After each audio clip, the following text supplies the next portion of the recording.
from the high desert and the great American Southwest. I bid you all good evening, good morning, good afternoon, whatever time zone you may be residing in at the moment. I'm Art Bell, and this Coast to Coast AM, live talk radio throughout the nighttime. This night's program, this morning's program, whatever, is so important. And there's so much information to get to you that we are going to begin in the first hour with it. It is, of course, Richard C. Hoagland, who is a former museum space science curator, a former NASA consultant, and during the historic Apollo missions to the moon was science advisor to Walter Cronkite and CBS News. For the past 19 years, Richard has been leading an outside scientific team in a critically acclaimed independent analysis of possible, listen very closely, possible intelligently designed artifacts on NASA and other data sets, beginning with the unmanned NASA Viking mission to Mars back in 1976 and its provocative images of a region called Cydonia, and of course the face. In 1993, Hoagland was awarded the International Engström Medal for Excellence in Science by the Engström Foundation in Stockholm, Sweden, for that continuing research. For the past 4 years, he and his team's investigations have been quietly extended to include over 30 years of previously hidden data from NASA, Soviet, and Pentagon missions to the moon, with startling results. And startling is certainly the word that would be appropriate for what he's going to say tonight. It lies directly ahead. The haze or the blockage, you know. Would be far less. It would be far less, and you'd be able to see this stuff under the dust, all right, under the poof dirt. I got it. Hold on, Richard. You get it shiver in the dark, it's raining in the park, but meantime... You're right back. A city. An entire city in the Cydonia region of Mars. So not only are we going, I guess, saying the face is artificial, but we're saying it's part of something much, much bigger, an entire city beneath the surface of Mars.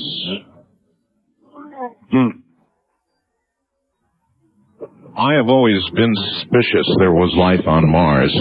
Billions of years ago, I have no problem grasping the concept that there may well have been life on Mars. Mars? Oh, yes. Okay, I'll call up number one. I had number one sitting. All right, we're talking about artbell.com. The way you just go up to the website, artbell.com, go to program, go to tonight's guest info when you get there. Under the name Richard C. Hoagland, which will be immediately apparent. You'll see images, second link down, images 1, 2, 3, 4, 5, 6, 7. Exactly. He listed them, all right. Tonight listed them laterally. I have one on Click my on number screen. one. I've got it there. All right. Number one is a big composite graphic.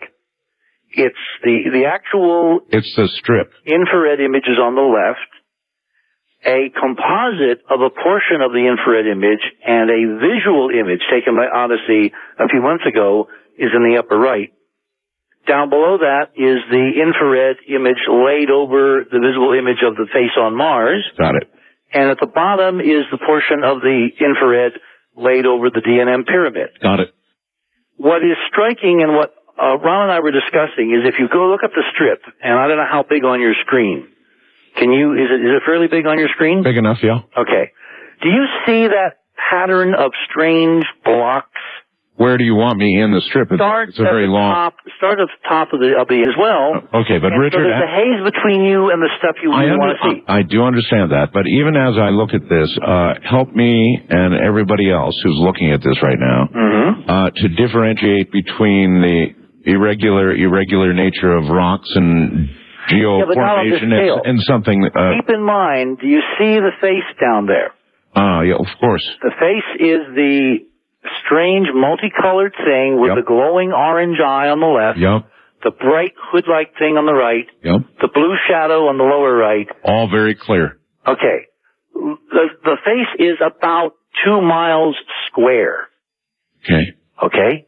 Look at the size of the blocks north of it and around it.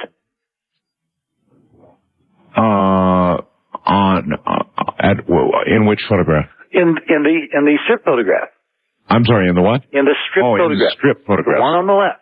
I've got to go find the face on the strip photo. Okay, let me see if I can... Help me. It's about the top 6 of the image. It's right in the middle. Oh, there it is. Okay. See it? Yep. Glowing multicolored. I see it. Now around it, you see this strange geometric pattern. And you can see that you've got edges to them, you've got bright rims. Oh, I do see that. And they're all oriented north, south, east, west. Okay, I do see that. Yes. And I don't know whether you had preloaded these, all right? I need you to go to the very last image. I can do that. The last picture. 7? Number 7. Okay. All right? I am there. Okay. Do you see the black and white picture in the upper left? Actually, Richard, on number 7, upper left, yeah, black and white, sure. Yeah, black and white with a colored line going kind of catty-corner across. Yeah, phase, fort, and DNM are marked, and the line. Yep, yes. And it says Mola Cydonia profile. Fine, I see it. Okay, that is an actual trace of the laser on the Global Surveyor spacecraft looking straight down, going ping, ping, ping, ping, ping. Gotcha. At the bottom of that is a graph.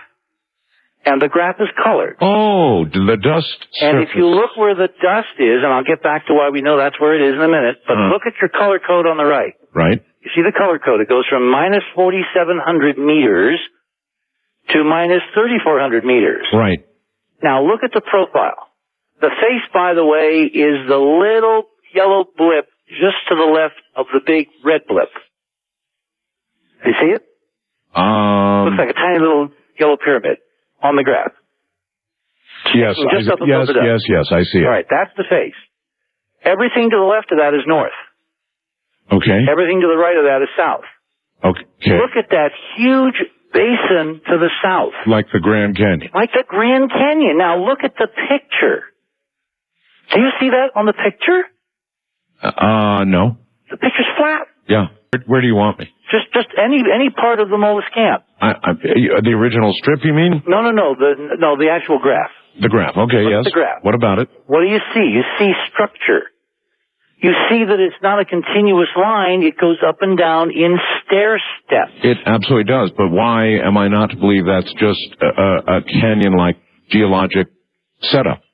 Well, why would a canyon-like geologic setup on Mars, where it hasn't rained in God knows how long, and it's supposed to be wind-scoured, yes, why wouldn't it be smooth as a baby's you-know-what? Why would it have stair-step profiles? Why would it have in the Viz image, in the Themis image, go back to strip number 1, if you now match the strip, in other words, what you need to do is reorient yourself just a little bit. But Richard, let's consider Earth first. By the way, just before we get to Keith, indulge me for 1 second, Richard. On the international line from, I don't know, someplace in Great Britain, right? That's right, yeah. You had a comment you wanted. What is your first name, sir? My name is Jeff. I'm calling from Watford in England. Okay. I've made an observation. I've seen the image number 2, and it does seem to show something rectilinear subsurface. The curious thing to me, though, is it is actually parallel to the edges of the image. Now, if this is the full image, it would strike me that this isn't the first infrared image they've taken. I mean, it could be coincidental, but how would it be lined up unless you had a prior image?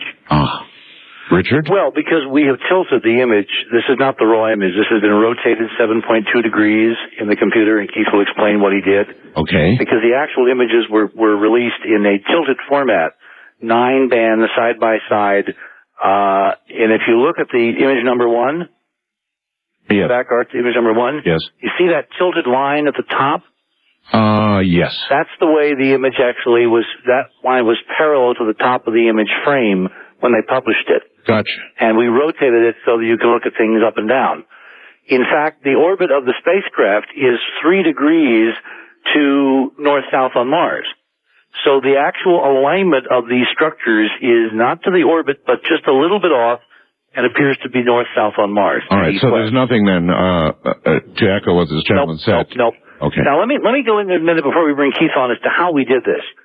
You're back to image number 1? Yes. Okay. The left-hand strip is what's called a false color, decorrelated stretch version of 6 of the image bands of the 8 that they released. Keith is coming to us. Keith Laney is coming to us from Charlotte, North Carolina. Is that correct? Richard? Yes. And he is, you want to tell me exactly who he, well, let's let him tell us. Why don't we let him, before we get to him though, I wanted to make one more comment about the image. Yeah. The image you're so blown away about, the one where you can look like basically LA. Yeah. Right? Yeah. I want to say two things about it. Look at number one. You see the decorrelated color version on the left. Yes. On the right, you see another color version. If you look at the very top, you'll see it's really two images. All right? Underlying is the color image on the left, and over top of it, he has very carefully superimposed a black and white Odyssey image of Cydonia taken, or rather released, on April 12th, 13th I of see this year. it. Yeah, I can see the overlay. Right. And when you do that, LA pops out. That's all we did. Make those buildings up. Here is Keith Laney. All right, here is Keith Laney. Keith, welcome to the program. Hey, how you doing, Art? Well, I'm actually blown away. Yeah, well, your reaction when I heard you a few minutes ago, I was like, yes, this is exactly how I felt when I first processed this image, and it popped out on me when I opened it. Did it hit you the same way? Oh, Lord, I was scared to death. All right. I've been looking at anomalies for a long time, kind of hardcore, and it's something to scare me to death. It's got to be shocking. Keith, tell us who you are and what your association with NASA is, please. Oh, well, I'm Keith Laney from Charlotte, North Carolina, down here in Mayberry, good Andy Griffith territory. But I've been looking at these images for, several years now. And based on my processing skills, I sent some pictures to Mars Web. And they liked the results and asked me if I would do their mock archives, because basically Malin just handed them the raw data. They didn't really know what to do with it. So, I did the whole archive for them at Mars Web. If you go there and check it out. How long have you been doing that work for them? Oh, gosh, probably slightly over a year. Slightly over a year, then, in the employ of NASA. Oh, now, give me here. I volunteered for this. Nobody pays me anything. I don't get a paycheck with any kind of NASA symbol on it. All right, so you are not an official NASA employee. Oh, no. All right. But they take my work. They take your work. Yeah, all right. All right. Mm-hmm. And I volunteer it readily because I love this. I love this subject. All right. How did you get this image? How did I get this image? Well, I'm starting to it right now. Well, I was listening to Richard the night that this image came out. And, we all went over and looked at it, the famous site. And I looked at it and I thought, oh my God. I didn't know what it was. I thought, oh my God, this thing sucks. It's really terrible. Okay, well, unbeknownst to us, we had some ASU guys hanging out on our bulletin board. And, ASU is Arizona State University, right? They're the prime contractor for the Themis camera on the Odyssey mission. Okay. Well, they came out, but see, I didn't even download the image that night. When I first saw it, I looked at it, I didn't even want to look at it any further. But the next day I thought, well, I might be a little harsh. I might have been a little harsh about that. And so I went back to the site, looked at it again. It was still terrible, but I downloaded it and stored it away, forgot about it, And then I'm getting on the bulletin board the next couple days, and the reaction to me saying that, and Richard echoing it on your show, obviously brought the hornets out of the woodwork, and they came out on the bulletin board saying that this image shows nothing about Cydonia is particular. And, here we were looking at this terrible image, and I had to react. What in the world are you talking about? How do you know this? We haven't even done anything to the images yet. And basically it just challenged me to go back. It kept goading me until finally I started processing some of these because, gosh, I've been doing this for a long time, and there's nothing that... Okay, let's see, where were we at now? Yeah, they were. You were being goaded by BAM. No, I was being goaded by doing it, and I showed them the image. Hold it, one at a time. Keith? Okay, I started processing these images. I went to the Kodak place, and I downloaded their MB software, and I asked them nicely, could I use it, use their evaluation full version. I told them what I was going to do with it, and they basically just granted me the use of it. Right. So I went into the tutorials, learned how to do them, learned what IR imaging was, and one thing I learned that was important that the visual acuity of this image does not account for its infrared sensitivity. Okay, in other words, when you're looking at this black and white image, you're not seeing all the data that's there. You're seeing it in grayscale images, and you can't see that many grayscales. That's right. Okay, so I'm sitting there and I'm processing these images, and it's, of course, you have to ratio the bands together, and then you have to combine them in red, green, and blue. So I'm sitting here, and I do my first image, and I'm going, wow, these blocks all pop out at me, and I'm seeing this city pattern. And, the funny thing about the city pattern, where the stuff sticks up, where there's no dust over it, you can see several of the areas on the picture. Where there's no dust, there's no blocks. Yep. But where the dust is piled up, you see the blocks. Where there's no dust, you actually see the structure up above the surface. That's right. And so I'm looking at this, and these guys from ASU were on here saying there's nothing peculiar. And I contacted Noel Gorlick in private chat one night, and I said, hey, man, what are these blocks on here? And he's telling me, oh, so you found the secret, huh? Oh, so you found the secret? Yeah, you found the secret. Well, okay. And they were looking for some type of way to take them off and asked me about my mock processing software. No, what? They wanted to take them off? Yeah, they wanted to take them off. They told me that they were some type of one at a time. Hold it. Keith, this is very important. What you're saying is a very serious charge, really. Actually, if they thought they were noise, they would honestly be trying to find something to filter them off. But they're not. So you're not suggesting that they were going, oh my God, it's a city, we've got to cover it up. How do we do that? I don't really think so. I think maybe that's one reason why they came on the anomalous bulletin board, because they saw what it was and went, oh my gosh. Well, then they were then asking you to perform. Not in so many words. It didn't ask me. It asked me what type of software I use to de-streak my mock images, because mock images, when they come raw, are dirty. Right. You have to clean them up, and I have software that does this, provided by my good friend Robert Shepard. Okay, and he made what a mock image is, don't you, Art? Mars Global Surveyor images. It's Malin's camera, the Mars Orbital Camera on Mars Global Surveyor, MOC, mock. Right. That's the imaging in white light, black and white imaging that Keith has been working on for the Mars Web program at NASA Ames for about a year. So Noel Gorlick, the chief programmer of the computers working on the Odyssey imaging, in chat at Enterprise is kind of sneakily saying, hey buddy, how do you get rid of the noise on those other images? Can we maybe use that process on these? All right, hold on, both of you. We'll be right back. From the high desert, I'm Art Bell. This is Coast to Coast AM. Stay there. Been drifting on the sea of heartbreak, trying to get myself ashore for so long. For so long. This is Coast to Coast AM with Art Bell from the Kingdom of Nine. Indeed so. I am Art Bell, and I gotta say this. I hope that you all have computers out there, because if you do, you've got to make your way. I'm not that great with the raw strip photography. However, I can see how the strip photography, like in image 1, relates to what we see in image 2. I think. When you get to image 2, and to get to that, you go to my website at artbell.com, click on Program Tonight's Guest Info, and you'll see images 1 through 7. Now, image number 2, I'm looking at a city. This is not ambiguous. There's no way in hell, if this is a real image, there's no way in hell this is any natural formation, and I'm certain that anybody out there would agree with me. There's no way. There's no way this is a city. In image number 2. If the image is legitimate, if what we're seeing is real, then this is artificial.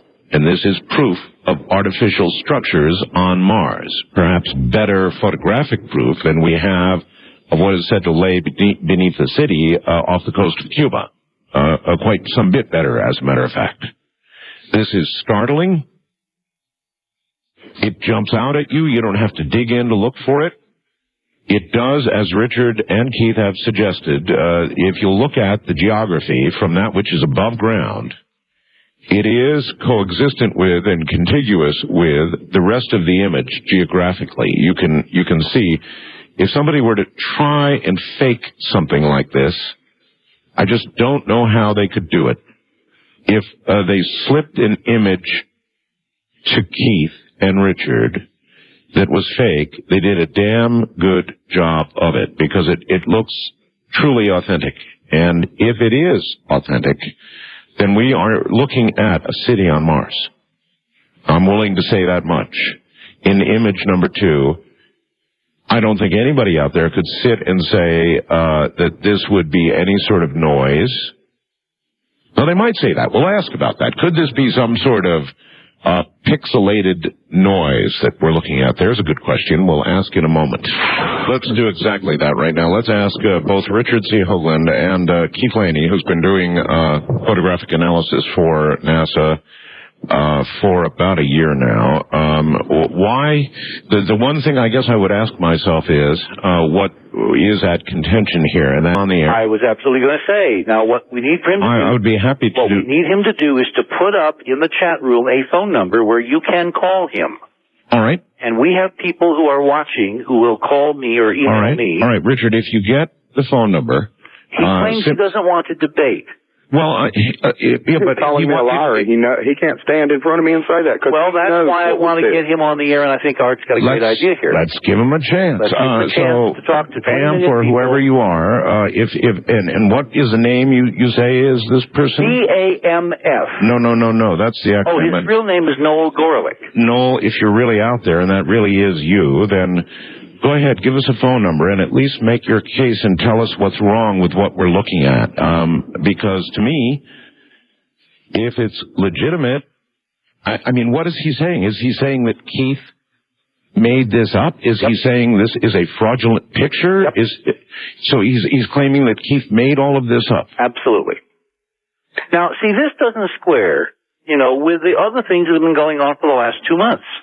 All right, if you will pass the phone number on during the break, I will obtain it from you, call it, and get him on the air. I think that's one way to get to the bottom of this. We have tried, by the way, we sent emails to Dr. Christensen several times this week, asking questions about this data, and we will get to some of those details in a moment. But Dr. Christensen, when we provided him with side-by-side copies of Keith's processing of the, quote, real image that was slipped to him, and the data which is sitting on the Themis website tonight, he has not answered us in 48 hours. There has been a deafening silence. So in other words, the data that would supposedly correlate and be the exact same data as we have right here is on the website tonight is not the same. It's not the same. And that's where you go to picture number 3. So then, okay. Go to picture number 3. Okay. All right. I got it. And I, too, have it, yes. Okay, now the image on the right is one of Keith's incredibly decorrelated versions of the image he was slipped, or he was guided to, or actually there's a term in the industry for how he got the image. It's called bamfing. When you take someone electronically and key them into a website where they don't know what they're going to get, it's called bamfing. B-A-M-F-I-N-G. Right, okay. Mr. Gorelick goes on the screen name BAMF. Yeah. This is a little peculiar, wouldn't you say, Art? Yes, I would. Okay. I would say, how can you be really certain you're not dealing with somebody who, in fact, did set you up? That's what we're here to find out, aren't we? Well, all right. So how do we? Only as good as your data integrity. And what we have done is we have emailed Dr. Christensen, who pays Mr. Gorelick's salary. He has admitted that Noel Gorelick is the person he claims to be, that he's been in the Enterprise chat room and has only raised certain questions about our handling of the data. So to me, there's no doubt that Bamf is Gorelick, is the guy who's processing these images, is the guy who bamfed Keith to getting this image, and for some reason he won't admit it. Now, why wouldn't he admit it? This gets really intriguing, folks. And there is no end to the mysteries here or the implications of the mysteries. Back to image number 3. If you look at the image, Art, on the right is the pristine version that Keith got and worked with. Yes. The image on the left, at least we think it's the image you're going to find, is the image on the NASA Themis website tonight. If you look at them side by side, you'll see that the image on the right is crystal clear, has stunning multispectral colors, has all kinds of subtle shadings, and of course the block-like features that we think are the city underneath the dust. Right. The image on the left is noisy, streaky, faded, full of stuff you can't even analyze. And if you go to image number 4... Yeah, but Richard, what you must be suggesting here before you go on is that Keith was sent the real McCoy. Keith was actually solicited, if I heard him correctly, to manipulate look for ways to make it more like the image on the left. You're telling me he downloaded this at perhaps on not on the same website, but redirected to some other website by, you believe, BAMF. That's a possibility. Where he was supplied with his real image. The real image. And obviously the image on the left is tremendously noisier, and there's not nearly so much detail in it. Now go to image number 4. This is kind of my creme de la creme. All right. Image number 4. I am there. Okay. This is the familiar D and M 5-sided pyramid. Right. The image on the right is Keith's processing of his secret slipped out the back door real image. Yes. And look at the stunning detail. Yes. Look at the colors. Look at the internal structure. Look at the absolutely non-geological character of this 5-sided massive pyramid that I've said for the last 20 years seems to be a huge building on the planet Mars. Right. Look at the same image on the left. Right. If you look very carefully, you'll see hints of what's on the right. Correct. Yes, I can. But it's obvious that what's happened to the image on the left is that somebody has dropped 15, carloads of noise on top of it and done a few other things. Yeah, they tried to take the blocks off. That's exactly what they did. It's a visual, I don't know how they did it. I think they laid a visual overlay image of the area over top of the IR data in the raw state, but the image looks clearer. And that's what I've got. Noise is not hard to add. Noise is hard to take away. It's not hard to add. Right. Exactly. So if you wanted to, what we're really charging is that we're getting fraudulent data from NASA. From NASA. Now, let me stop you. And that somebody one of slipped. the key things that Keith asked Noel when they were in these conversations is about the other published IR imagery. We have 2 other sites. Am I right, Keith? Mm-hmm. Where we have full color, multispectral, false color presentation of the Why did data. they give us a full color multispectral done like the other IR multiband images that they've released? There are 2 other images they've released, Art, of other regions of Mars. Right. They don't look anything like this. There are no blockies. There's no noise. They're just kind of average multispectral images of another planet. And BAMF, a.k.a. Noel Gorelick, admitted in his conversations with Laney that there was these peculiar blocks that they couldn't figure out how to get rid of on this image. Laney, these conversations took place where, Keith? On the private chat rooms when we were private chat. All right, but private chat rooms, you have it's the internet. On the internet, it isn't private. You could be a dog on the internet. You could be anybody on the internet. I mean, everybody past about 5th grade right now knows that. You can spoof anything up there. So how can you really know who you were talking to? Well, I mean, he's on there. It's obvious he knows what he's talking about. He's revealing inner details of what they're doing there and how they did this. But a good hoaxer would. Yeah, but you're forgetting Dr. Christensen, who emailed us back on several technical points of this data over the last month, yes, has confirmed Noel Gorelick is his man. He has been at Enterprise. He has been talking to us about this data. I have no doubt it was him. I mean, I have no doubt whether it was him or not, I have no doubt it was him and his buddy Dan Smythe, whoever that is. Now, there is some question about who the Smythe character is. He also showed up very knowledgeable in infrared multispectral processing, but he claims not to be the Dan Smythe who was a leader in the field at MIT. Huh.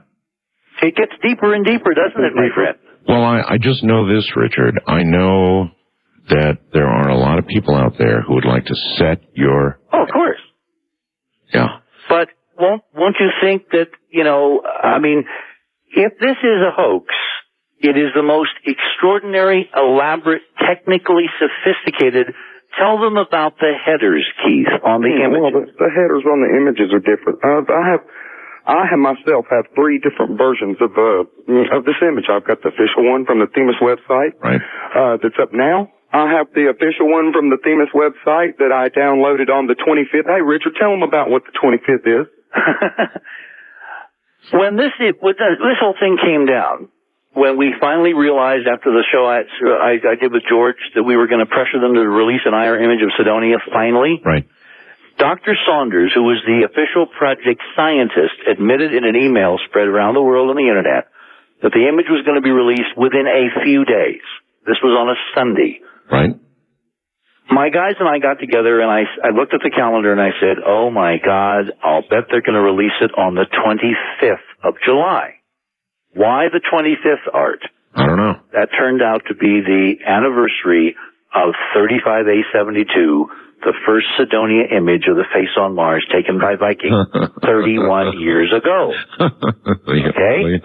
So I sent some emails to some people who were on the Enterprise conference and I said, I'm betting on the 25th. Yeah. I said to Mike Barra, I'm betting on the 25th. So on the 24th, when they put the image out, needless to say, I was a tad disappointed because the ritual had been broken. Except Keith was maneuvered, manipulated, goaded, whatever you want to call it, into downloading his image on the night of the 25th from that website, and it was the stunning real image, and it looks as if the ritual was confirmed. Now, let me get to the real part of the story. Yes. As Keith is preparing these images for the processing, what you got to do is you have to tilt them vertical, slice them out of their background on the Themis website, and put them basically by themselves so you can layer them one over the other, Yes. and do the mathematics in the MD program. Right. He had to align them so that they measure so many pixels wide to so many pixels long. Sure. Keith, tell Art and the nation how many pixels wide and long these images prepared over 4 days by Mr. Gorelick are. Okay, when you average the distance of the little jaggy edges on the picture and rotate it vertical, it comes out to be 333 by 1947 pixels. How about that? And you have to rotate the image by the magic number of 727, a little over that. Okay, you got to rotate the image 7 degrees to get it, yes, a little over 7 to get it. So there's somebody who follows Richard closely and has a sense of humor. Yeah. Again, you can read this 2 ways, except you can't ignore the molar. Either that, Richard, either that, or somebody who was going to set you up really knew what the hell would push your buttons. And, of course, that date, those angles all push Richard C. Hoagland's button real hard. Art, there's one small problem. Yeah? He didn't send the image to me. He didn't manipulate me. He sent it to Keith Laney. I understand. The one anomalist who's working with NASA, NASA Ames, 1,000 miles away. Here's the other problem I have, Richard, and that is when you lay these images side by side, the ones Keith has supplied, the high detail, and the ones that are on the site, you can, in fact, see hints that they're exactly the same thing in different detail. Yes. Yeah, that much I can go along with. Well, the bad thing about that is that, and this has fooled a lot of people, is that they look at the image that's presently displayed and they look at my original raw image and they go, well, Keith, your image looks like crap. And I'm like, well, that's what I thought. You know, I mean, that's what I thought. Until I really processed the image, I thought it was a hunk load of crap, and it did not look like the present image. This is a black and white, remember? Mm-hmm. You cannot look at multispectrals in black and white. That's why there's a $7,000 commercial program to look at these images the right way. All right. If this BAMF, whoever he is, wants to supply a phone number, now would be the time to do it. And if you don't, then we'll presume you don't want to defend yourself, nor do you wish the truth to get out beyond the limits of somebody's chat room somewhere. But what flipped it for me was the set of the Russian pictures that you got hold of, that confirmed this, to me, what could be nothing other than a city.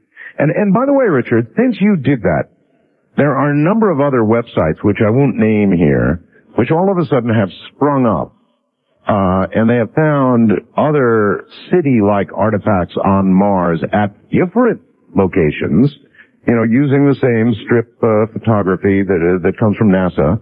And they found all kinds of city-like structures, and these websites are popping up like crazy now. So you got them going. Well, the data has them going. Look, if you go to your site, all right, we have some images. I'm there. Racked up. Oh, yes. And if you click on image number 1. So everybody knows you go to artbell.com, then you click on program, tonight's guest info, Richard C. Hoagland's name, and here we are, related images number 1 through 14. Yep. Okay? Go to number 1. Number 1, underground buildings. Yep. Okay. Oh, here we are. Yeah, this is the one. This is the one. Oh, this is kind of interesting now. Downtown Cairo, Egypt on the left, and not chosen it right. Downtown Mars on the right. Good old Cydonia. Yeah. And at the bottom. Darn, these look like buildings. Don't they? Yeah, oh, they really do. They really, really do. And at the bottom, you'll see the inset with the close-up, and then the comparison to the Reims Cathedral. Yeah. And it's the same perspective. You're looking straight down. In the Reims shot, you're looking down from a few thousand feet. It's an aerial photograph taken in Germany somewhere, in France sometime during the I think last World War. Okay. And the one at Cydonia was a composite of an image taken or released, you should say, by NASA on the 25th of July. And then composited with a visual image that we now know was taken March 8th. And when you put the visual image, which over the infrared image, what you in essence do is amplify the signal and suppress or average the noise, and you get that result. And you couldn't get that result unless there was something down there. Yeah, this is what is just so mind-boggling, even to me, and I've been at this a long time. That's a city. That is a city under the surface. Now, the last time we discussed... All right, so that we're clear on this, the image on the right, Richard, the upper right-hand image, the one that's so incredibly clear, was taken when, by whom? Well, we don't know when it was taken. It was released on July 24th, the official one. The one that Keith Laney got, he got on the evening of the 25th.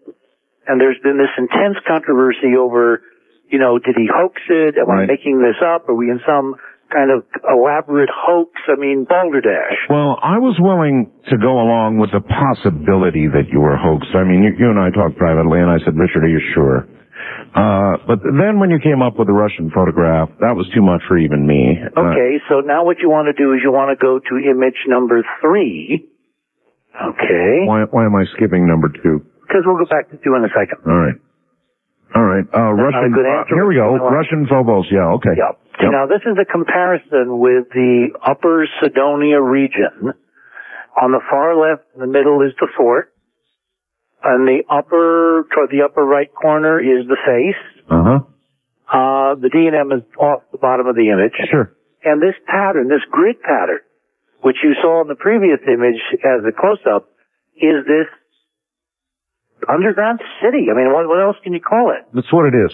And the image on the right, the black and white, is from the 1989 Phobos 2 mission, where the Russians flew a thermal infrared scanner, somewhat cruder than the Themis camera on the Odyssey spacecraft, because the Themis image resolution is roughly 100 meters. The Russian imagery here is somewhat bigger. I think it's maybe 500 meters, something on that order. But it's on the same order of magnitude. It isn't a factor of 10. And this is a totally different region. Doesn't matter. It's obviously the same it's stuff. It's the same kind of stuff. Can I ask a question, Richard? Of course. That's what the show's all about. If this was a city on Mars, and, you know, I think clearly even I can concede that's what it was. When was it a city? What a heck of a good question. Yeah. That's why we have to go back.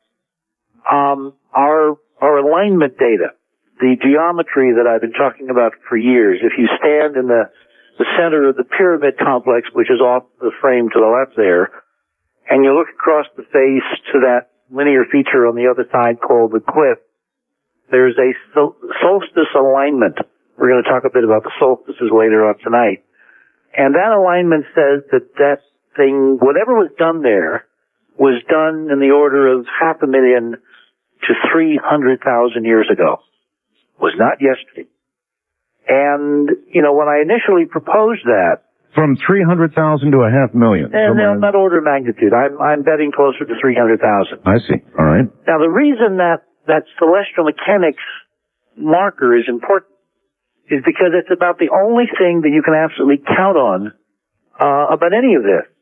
Astronomy is pretty simple. Orbital mechanics is really well known. Newton's laws of, gravity and Kepler's laws of motion.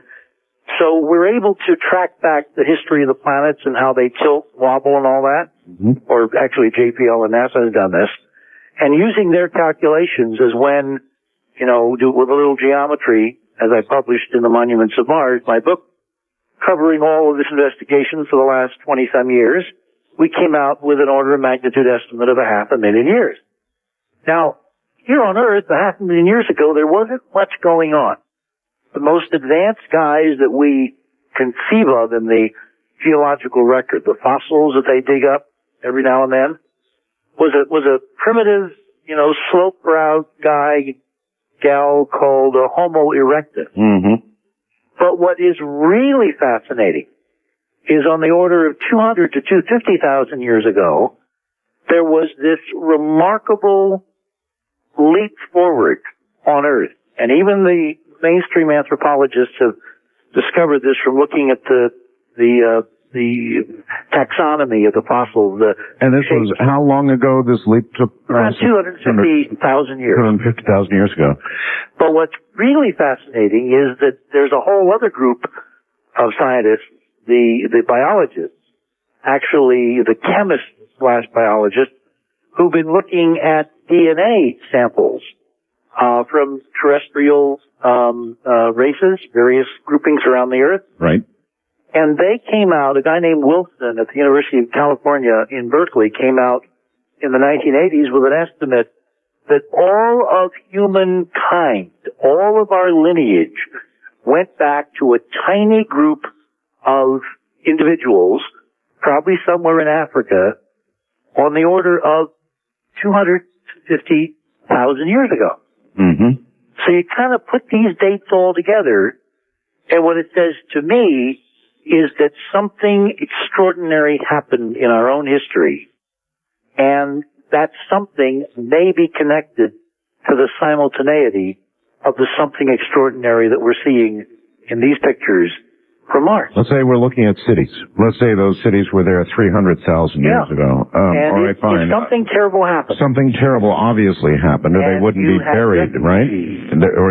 Or they wouldn't be buried. So something terrible did happen. Yep. In fact, last night, Richard, I had a theoretical physicist/astronomer on. Dr. Krauss. It's entirely possible, that civilizations don't last very long anyway, any of them, that eventually they all get hit by something, and what you see here on these photographs, if it's real, if these really are cities, then that's what happens. Whatever it is buried. That's why we got to go back, because in the first survival. My question was this, Richard. I never quite got to it. Okay. If this catastrophic event occurred at minimum, say 300,000 years ago, how were they able to get anybody off planet and to Earth, which is what you've been talking around for a while now? Yep.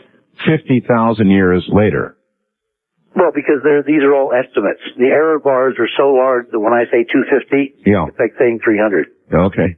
So we have a real overlap. In other words, these are not like looking at a terrestrial calendar. The distances and the time estimates are so vast that 50,000 years out of 300 is almost like getting it right on the mark. The most startling photograph up here, folks, is number 1, and it's got a picture of Cairo, downtown Cairo, from the air, and it's got a picture of Mars from the air. Actually, from the vacuum above Mars. Yeah, it's about 200 miles up in the air. About 200 miles up, which is out of the air on Mars, right? Very much. Yeah, okay. Nevertheless, a good photograph, and the similarity between the two is so startling and so remarkable that if you aren't along for this ride, then you're not watching. That's all I can say. Now, I mean, we've had incredible reaction to the show that we did when we debuted all this stuff back in, September? Right. And a lot of it has been negative. I mean, everything in the kitchen sink has been thrown at us, from accusing us of hoaxing the images to accusing Keith Laney of hoaxing the images or being a damn fool and doing it by mistake and, creating something wondrous and extraordinary, to accusing NASA or some other agency of hoaxing the image and trying to basically put it out to discredit us, et cetera, et cetera, et cetera. Yeah. But the bottom line is none of the naysayers have been able to come up with a foolproof method of duplicating what we've got. And when you can take two totally disparate data sets, meaning the infrared data and the visual data taken at different times, and superimpose them and come up with buildings. I mean, look at that close-up of that thing at the bottom. That's a damn building. Yeah. With perspective and I mean, when I first created this, in the image program that we were working with back in, I think it was August, I could not believe myself what I was seeing. It was just too extraordinary after all these years to have this kind of independent evidence. And then, of course, the question is, well, if it isn't hoax, if we weren't slipped something to basically be a ringer, to do us in credibility-wise, where did it come from? And what we're going to track through tonight is we think we have now figured out where this image came from and what it really represents. All right. As a portent to getting a lot more. Anyway, that's kind of prologue. So let's now go back to image number 2, if you want. All right. This is nighttime IR NASA just released. When you say just released, when? It was released, let me see, when was it released? It was released on the 31st of October. So it's literally only about a week old. It was released on Halloween, which is kind of cute because it's, NASA's way of saying trick or treat. I don't see much here, Richard. Is it a trick or is it a treat? All right. The image on the left, let me explain for folks that may not be following this that closely. These are two tilted images. The reason they're tilted is because the spacecraft orbit around the planet is tilted slightly to the pole. Sure. So as the camera scans, it produces a slanted image. Gotcha. And the image on the left is supposed to be the image taken and released on July 24th. Not taken on the 24th, but released to us on the 24th. The image on the right is supposed to be an image taken October 24th. For the first time ever, the Odyssey team decided to put a date when an image was taken on their image of the day on their website. We were told that they would not do that. We were told we would have to wait for the Planetary Data System archive to be released. And there was a big release of about 1,800 images from ASU, Arizona State University, on October 1. But for some reason, when they took this nighttime infrared image, they decided to put a date when it was taken and a date when it was released. So it was taken, they claim, on the 24th of October, and it was released on the 31st, 7 days later. Okay. First image they've ever labeled that way. And the right-hand image, the right-hand slanted image, is supposed to be an image taken at night. Remember, we all wanted nighttime IR. Yes. This is supposed to be it. And when I looked at it... Cydonia of Cydonia. If you look at the left, in the upper middle of the left image... Yes. See the face there? Yes.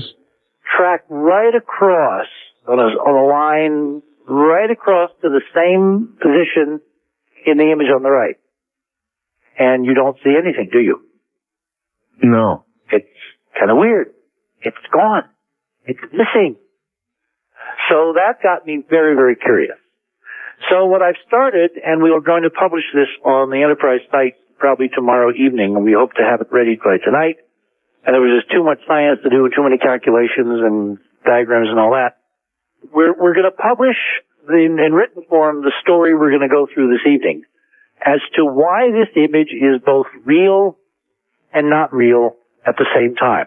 How do you manage that? That's a cute trick, right? Well, for one thing... Is it manipulated? It has been manipulated. In what manner? Well, first of all, they've lied to us as to when it was taken. I will go through and I will show you conclusively, absolutely conclusively, and if you don't buy it at the end of the night, I'll owe you $10, okay? I will prove this image was not taken on October 24th, 2002. That in fact, it's a much, much earlier image. And given that, and given the representation that it is an October 24th image, it means that we have caught the agency in an outright lie. Why lie? Why lie about when it was taken? That's the critical question. So answer. Why lie? Well, until we go through some of the data, I can't answer that because you're not going to understand it or believe it till we get to the MacGuffin, as what Hitchcock used to say, to see what's on the image, because there's some really cool stuff on this image, even though it has been. Yeah, actually, there were a couple of things that I was going to ask you about. On the right-hand image, there's almost what looks like a hole, but with the fact that it's an infrared night shot. Mm-hmm. And I know that the heat signature shows up as brighter. It almost looks like a volcano. Yep, it's not. It's not a volcano. But you're perceptive. You're looking at the right kind of stuff. All right. Hold on, Richard. We're at the bottom of the hour. My guest is Richard C. Hoagland. Picture number one is actually several photographs. The two most important in my mind, the top two. On the left, a very nice, clear photograph of downtown Cairo, Egypt, from the air. And then on the right, a photograph taken by the spacecraft, the IR photograph, of what apparently sits beneath the sand on Mars. Now, how could anybody deny that what we're looking at is a city? So that means 250,000 or 300,000 or 500,000 years ago, there was a city on Mars. It was above ground. It was bustling. It was full of people. And that may have been all over the planet. Not just at Cydonia, but it may have been all over the planet. Very likely was. And then something terrible happened. All right. Hopefully there's a fairly reasonably quick way to get through this. The Russians, Richard says, lied. Not the Russians, I'm sorry, NASA. About when this photograph was released. For what reason, we don't know yet. I mean, isn't it astonishing that you make a slip like that because that's what you would think? and you know, I mean, what's wrong when our own agency is the agency we find? And again, I want to specify, we're not talking the entire agency. We're talking about a group of individuals within it that are able to control the policy, the dialogue, and that everybody else kind of that's amazing. Either doesn't know what's going on or they just do know what's going on. All right, Richard, number one. Come on, out with it. How do you know they lie? Okay. Go to image number 4. Now, you've got to remember, Richard, we got a lot of people in trucks out there. We got a lot of people who are not with computers right now, and I'm happy to go to image number 4, but I'll describe it. Everybody's not going to be able to do that. This is radio of the internet. All right, I'm there. Okay.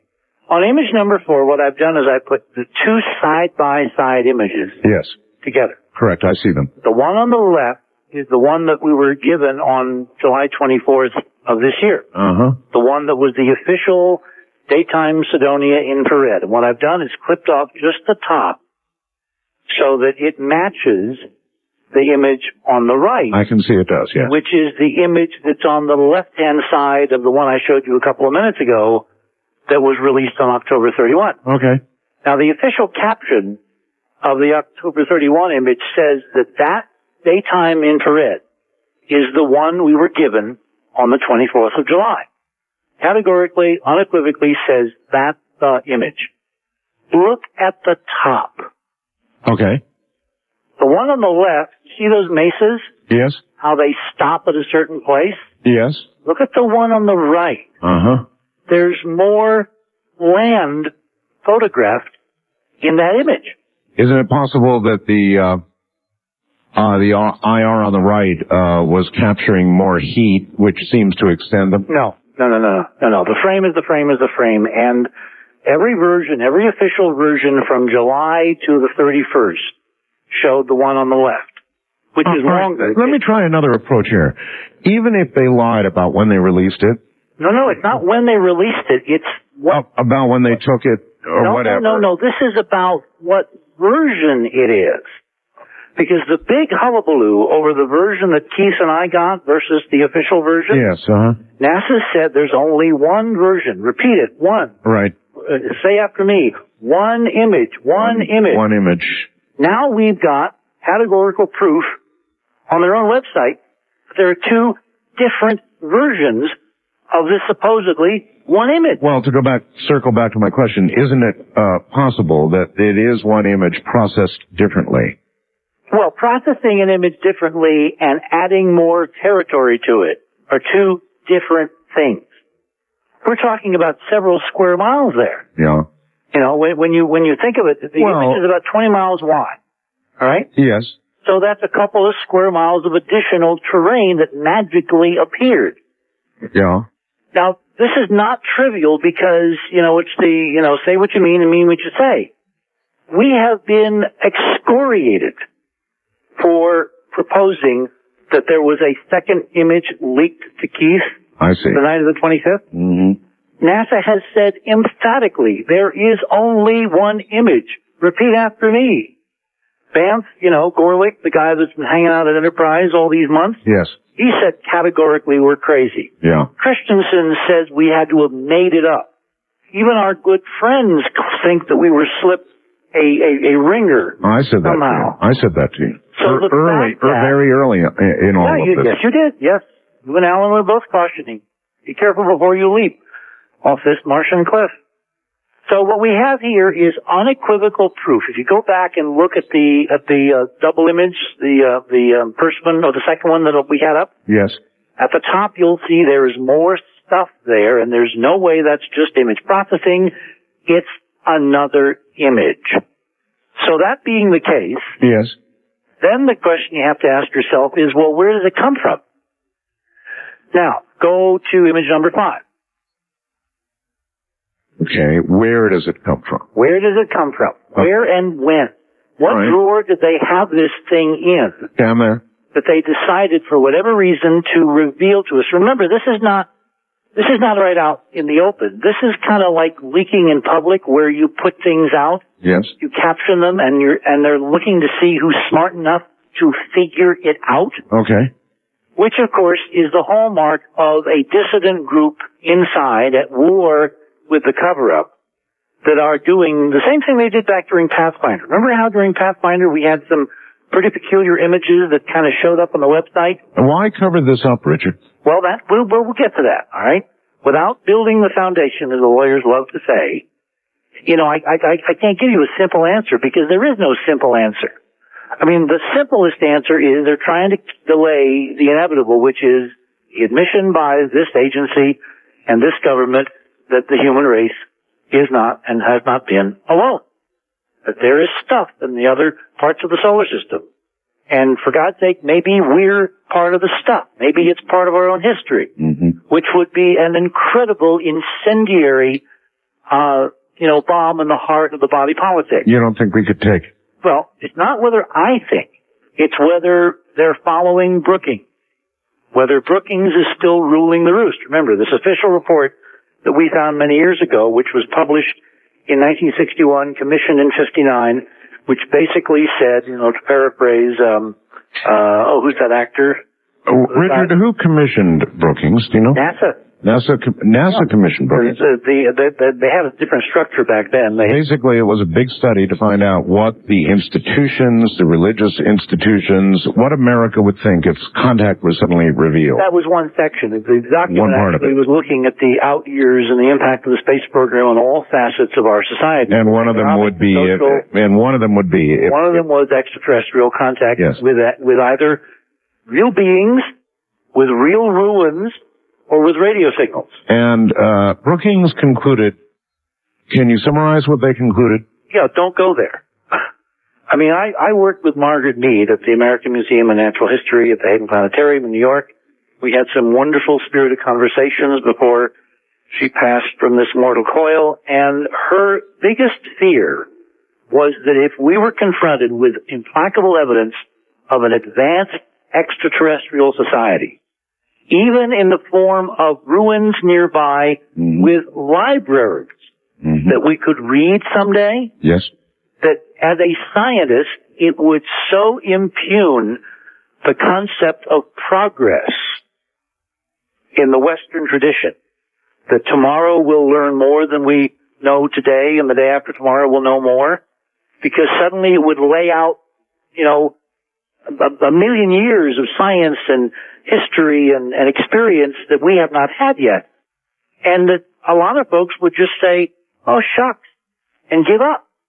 I'm curious, Richard, if you had the opportunity to be excavating one of these cities that we see on Mars, and you got in and you found a library, and the writing on the walls and the pillars and inside in the books or whatever it is they had that passed for books all looked vaguely Egyptian to you. Would you be surprised? No, not at all. Not at all, huh? In fact, there's a hell of a good series called Stargate. Yes. Which I've been following religiously ever since I realized that they were trying to tell us some very interesting stuff. Just kind of watch that series, and Sci-Fi is reprising the entire 3 or 4 years of it now on Sci-Fi on Monday evenings. 4 hours of Stargate back to back. Yes. Pretty interesting stuff, because whoever those scriptwriters are, they obviously talked to Chris Carter, who did X-Files. Sci-Fi Channel's beginning to do a lot of interesting things. They're finally getting their chop. They're actually going to go and do an archaeological dig at Roswell. At Roswell, yeah. Isn't that astonishing? As Yes, part I of thought the Spielberg series I taken, thought so, or yes. as part of what's going on around it. They sponsored a press conference at the National Press Club the other day, and one of their key people was none other than John Podesta, who was the former chief of staff in the Clinton White House. That's right. And John stood up at the podium and basically said, George, release those documents. And of course my question was, well, when you were running Clinton's White House, why didn't you turn to Bill and say, Bill, release those documents? Yeah. But nobody asked that question. Anyway, no, things are coming. Very interesting, big things are coming. And again, as the evening wears on, we will get into some of those, because just before I went on the air, I had a call from our deep space contact. Yes. The guy in Washington who, right. It's pretty interesting, the timing. And it was not coincidental. He knew I was coming on. He wanted me to basically communicate a few things and not, step on the wrong toes. Now, this is a contact inside the administration. Inside the current administration. All right. Who has been very honest with us and very credible in terms of predicting things that were going to happen before they happen. So what does he say? Well, he says, let me see, how do I put this? The events of a couple days ago, the national election, where basically they cleaned the table, have freed up a lot of energy now to move forward on the disclosure front. And he said that in the next few months we should see some pretty remarkable things. And if we do not, then there should be hell to pay on the part of people demanding that they finally get off the nonsense of hiding stuff, losing it in a drawer, letting it fall behind the couch, having the dog eat it, et cetera, et cetera. Well, I will tell you this, Richard. When you consider revelations of the past, a lot of times your thinking would be it'll be a Democrat administration that will release this kind of shocking news, or that would be likely to release this kind of news versus a conservative one. But the fact of the matter is, most times with surprising revelations from our government, they've come from the exact opposite administration that you would expect them to come from. And generally they come when that administration is very, very strong. So your point is well taken. Well, that's what was affirmed by the phone call tonight. Now, I will remind you that it wasn't a Democratic administration that went to China. It was Nixon. Exactly. That's what I meant by the opposite. That's where you were going. Yeah. So I can see the logic of this, given that they now control both houses. Sure. Given that, there is a real determination to do things differently, and we've seen evidence that they're doing things differently. And there is a clock ticking. Remember, we have been following what I call the ritual clock, that there has to be, in the unfolding decade of this new century, there has to be a timed release of stuff if we're to arrive at a watershed, circa 2012, which is where the clock is counting down to. You believe that? I believe it. I absolutely know it. And That's what do you the think? data says. And when the clock gets to 2012, Richard, what happens? I don't know. I just know there's a clock. Now, Chris Carter, in his last X-Files episode, claimed that's when open contact is established. Given that the contact will probably come from members of our own family, meaning blood relations out there among the stars and planets, if the ruins we're looking at on Mars are what I think they are, I could see that there has to be foreshadowing, there has to be foundation laid, there has to be general cultural awareness of the possibility. Otherwise, there would be one hell of a shock. Well, let's look at Brookings for a moment. I can understand that if ships were, to begin to land in our biggest cities all around the world, there would be panic on a level that would be unacceptable. Just about everybody who thought about it would think it would be unacceptable. On the other hand, if news of an ancient civilization 500,000 years ago that existed on Mars were suddenly to come to light, shocking and interesting and fascinating and intriguing and thought-provoking as that might be, there's nothing particularly threatening about a bunch of skeletons on Mars. No, what's threatening, Art, is the libraries. I'm serious. It's only threatening. It's only threatening when we go, open the door, and believe me, it's not going to be inscriptions on the wall. It's going to be something extraordinarily sophisticated. Because remember, if we're looking at something real here, it's incredibly high tech. It's not like Sumer. It's not like Egypt. Those are pale copies. Those are echoes down through time by humans, by terrestrials on this planet who were mimicking through myths and legends and their architecture the wonders and the fabulous nature of what they'd heard about, or maybe even seen an archive picture buried somewhere here on Earth. Because you can imagine if folks did come here en masse, 500,000 years ago or 300,000, they would have left a lot of stuff, and it would have been high-tech stuff that would have been pretty resistant to time and change and entropy. One would think so, and we should have found it. Well, unless some guys have found it, and it's all been locked up. Remember the last scene in Indiana Jones movie? What was the first movie? Not the Temple of Doom. The Raiders of the Lost Ark. Yeah. Remember the huge warehouse? Yes. Remember all the stuff in there? Yes. I have this vision of a warehouse like that with all the good stuff kept from us because of Brookings type thinking on the part of a small custodian of guys, self-appointed, who basically think they're the keepers of what we can and cannot know. There have been some pretty dark rumors, Richard, about people bringing things out of Egypt in the middle of the night for years. Oh, yes. I had a guy show up at one of my conferences who claimed that he was Robert Oppenheimer's nephew. And he told me flat out that in 1987, they brought something out in a C-130 that they found behind the walls off the passage leading to the Queen's Chamber in the Great Pyramid. Really? And that it was taken to Wright Pat to be back engineered. Absolutely flatly told me that. It was back totally engineered. Do you believe this person to be who they claim to be? I have no way of knowing. But I do know that we independently were looking into interesting weirdness that went on in 87 around the Great Pyramid. And the Japanese discovery with gravimeters of strange rooms, hidden rooms behind that passage down to the Queen's Chamber. Yes. And we do know that they actually drilled through those walls into those rooms. And I was told by friends of mine at the Smithsonian that some very interesting stuff was shipped to Washington.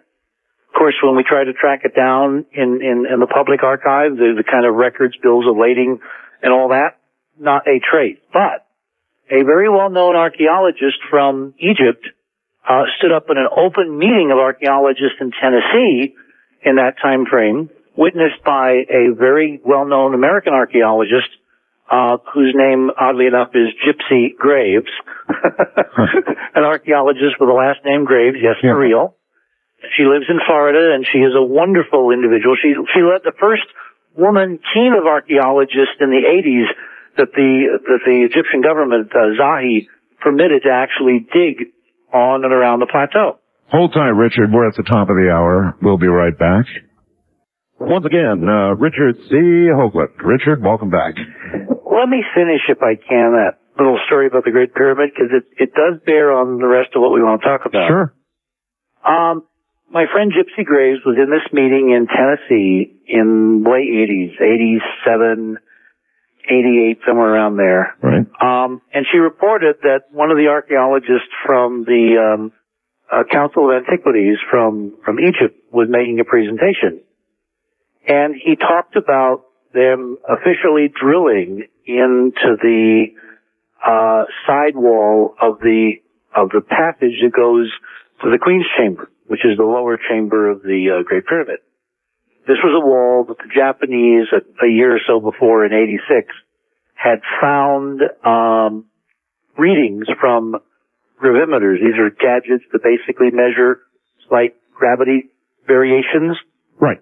And they found what they thought were hollows behind the wall. Because if you've got an empty room, it's going to have less mass and therefore less gravity than if it's full masonry all the way out to the edge of the pyramid. When they drilled in, according to this archaeologist from Egypt that my friend, heard in this major meeting, she wasn't the only one there, but she's the only one I know, he said they found sand. Well, now, sand is very interesting because sand makes one heck of a shock absorber. If you want to put something valuable in a room and keep it safe from earthquakes for thousands of years, right. If you don't have that stupid popcorn that comes in every package these days and winds up spilling all over the floor, you would pack it in sand. Because sand is used, for instance, in road barriers, those big yellow buckets at exits and bridges. Right. Where if you swerve off the road, if you had too much to drink, you crash into the barrier, they break. They also use water. And the idea is the momentum is transferred to the water or the sand. It goes flying up into the air. Your car is cushioned and you wind up surviving what could be a fatal head-on crash. Right. So sand is a good protector in earthquakes. So when the sand started coming out, they apparently captured some of it and they took it to the lab for analysis. And he reported, this is again an archaeologist from the Council of Antiquities reporting at an official meeting in Tennessee in 1987, that the sand was, in his words, highly radioactive. Highly radioactive. Highly radioactive. Think about this. Archaeologists are not technical people. Archaeology has had to be dragged kicking and screaming into the 20th century to use high-tech tools. So his term highly is a relative term. Mm-hmm. It could have been, higher background than normal. I don't think he meant high enough to kill you. Like it's been in a... Normally, if I were to say highly radioactive, I can assure you it wouldn't be just a tick or two above background. No, this was something significant, but I just had the feeling, and she did too, that the way he said it, that it was anomalously high as opposed to dangerously high. Okay. But even so, it don't belong there, and it certainly shouldn't be radioactive. No. So, there's a whole story that goes along with this, which I'm going to put in the new book. But the bottom line is that I think that whoever built the pyramid concealed something in those rooms. So later, I had other people from Cydonia who used to do tours to Egypt every year. Yes. And they were able to get into the pyramid by seducing their keeper away for an afternoon. And they bribed the guards and they got in. And one of them actually took pictures. And they reported back to me that what they found was a huge replastered area in the Queen's Chamber on the wall that was around the corner from where the holes were drilled in the passage. Wow. Like something big had been taken out. Yes. And they'd replastered the wall.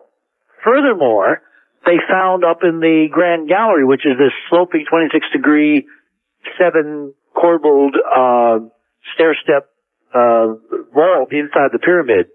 You know, incredible feat of engineering and artistry, which is directly above, the end of the Grand Gallery is directly above the Queen's Chamber.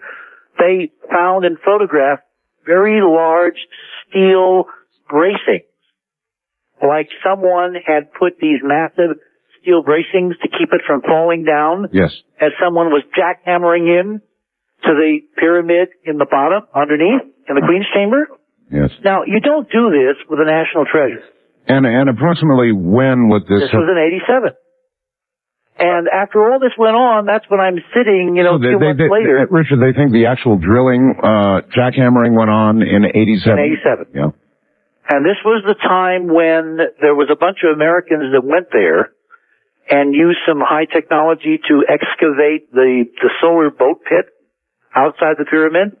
There are 2 solar boat pits, huge wooden boats that were literally buried. They were taken apart carefully and buried in pieces.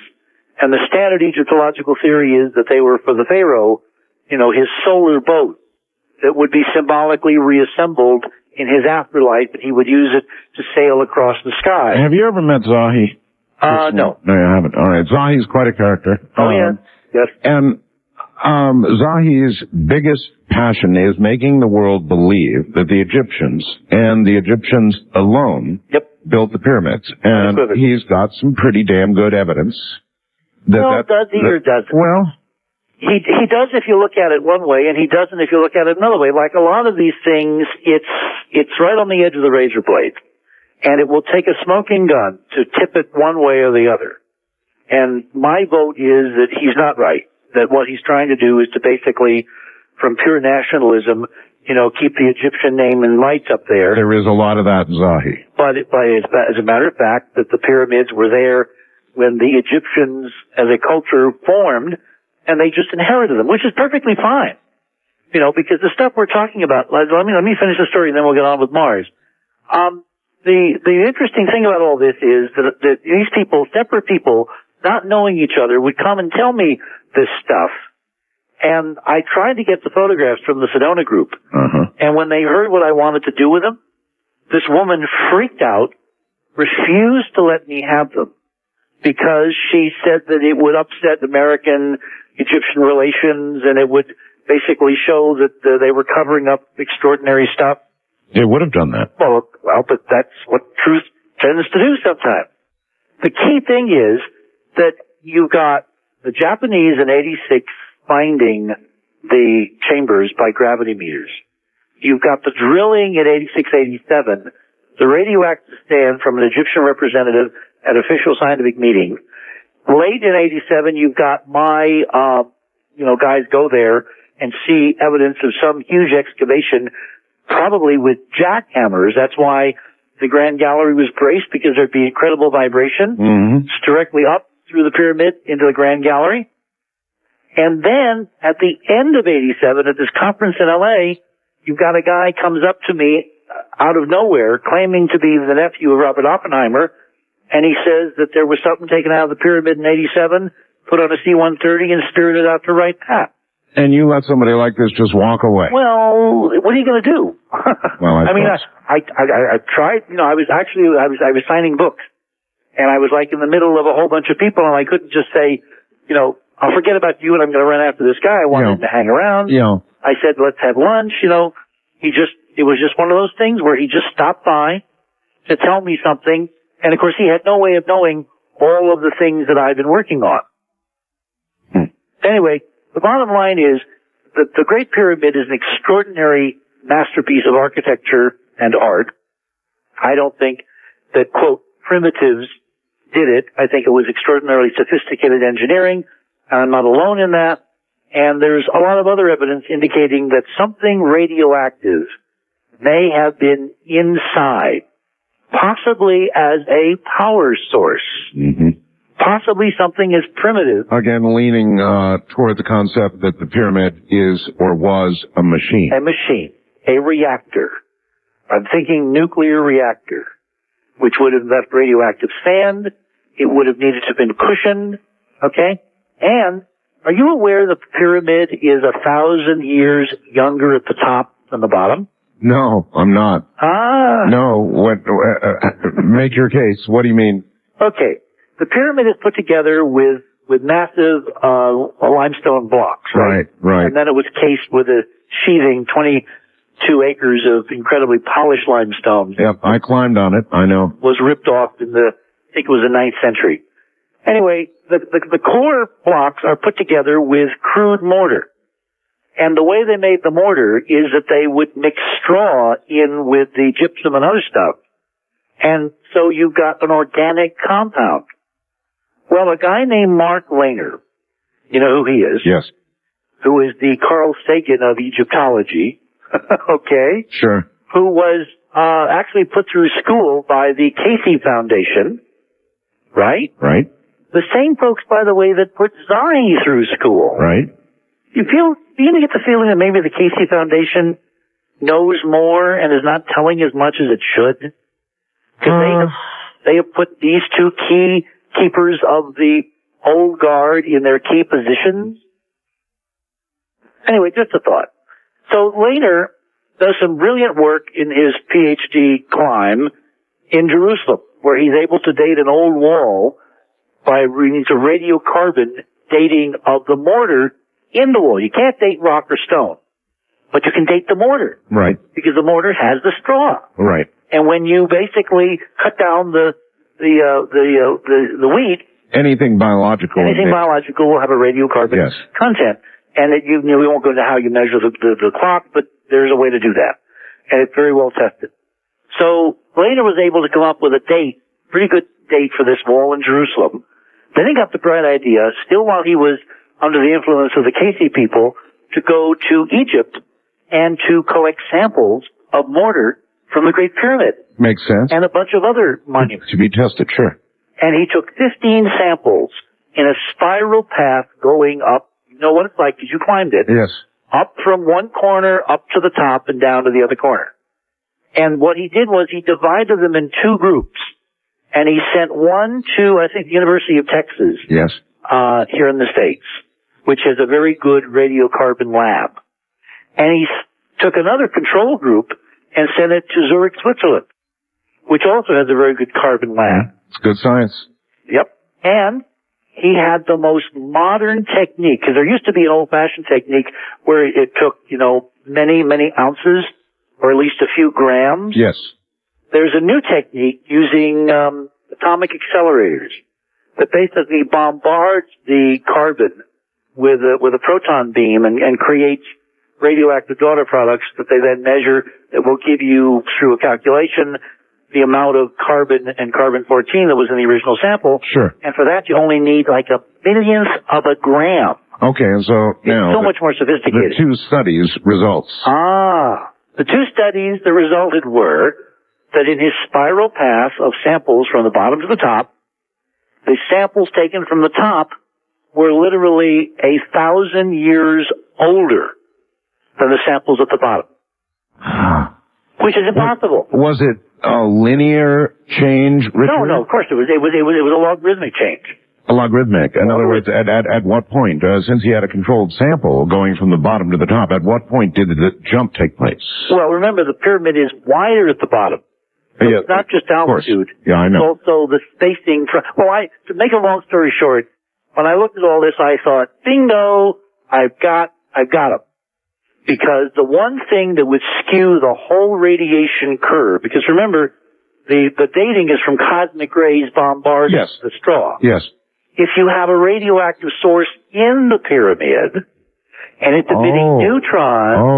You get it? You get it? Oh, yes, I do. What it does is it beautifully skews the curve, produces exactly what he got. Yes. Lehner has been running at warp 9 from this paper for the last 10, 15 years. He will not even admit that he ever did the study. I'll be damned. Because, of course, it proves they've been hiding something really, really cool. That was taken out of there that was radioactive. Yep. Packed in a radioactive stand to keep it, shock-proof from earthquakes, and fuel the pyramid as a machine. Produced electricity to make it do whatever it was supposed to do. And some night when we have more time, I'll go into... Oh, Richard, I always have time. What do you think? Well, we have a lot of other stuff I want to get to. Well, fine. What do you think that machine might have been? The pyramid? Yeah. A hyperdimensional generator, of course. To achieve, several things. One is to achieve a altered state of consciousness for people in the king's chamber, or things in the king's chamber. All right? Okay. And that's where the whole idea of, pharaohs and afterlife and flying to the stars and all that came from, because it's, again, a warped version of the real physics of real stuff. The other thing has to do with where it sits on the Earth. The pyramid is precisely, within a few arc minutes, of 30 degrees north. Right. There's a whole bunch of pyramids around the Earth That's correct. that all curiously are at 30 degrees north. Yep. 30 degrees is a key hyperdimensional angle. If you're on a rotating planet and it's spinning and it's got mass and you don't want it to tip over. So, I think the pyramid was an effort by the last epoch of high civilization, the same folks that left this stuff off Cuba, yes. to keep the damn planet from tipping over. In other words, to keep from happening to Earth whatever happened to Mars, perhaps? Among several times, yes.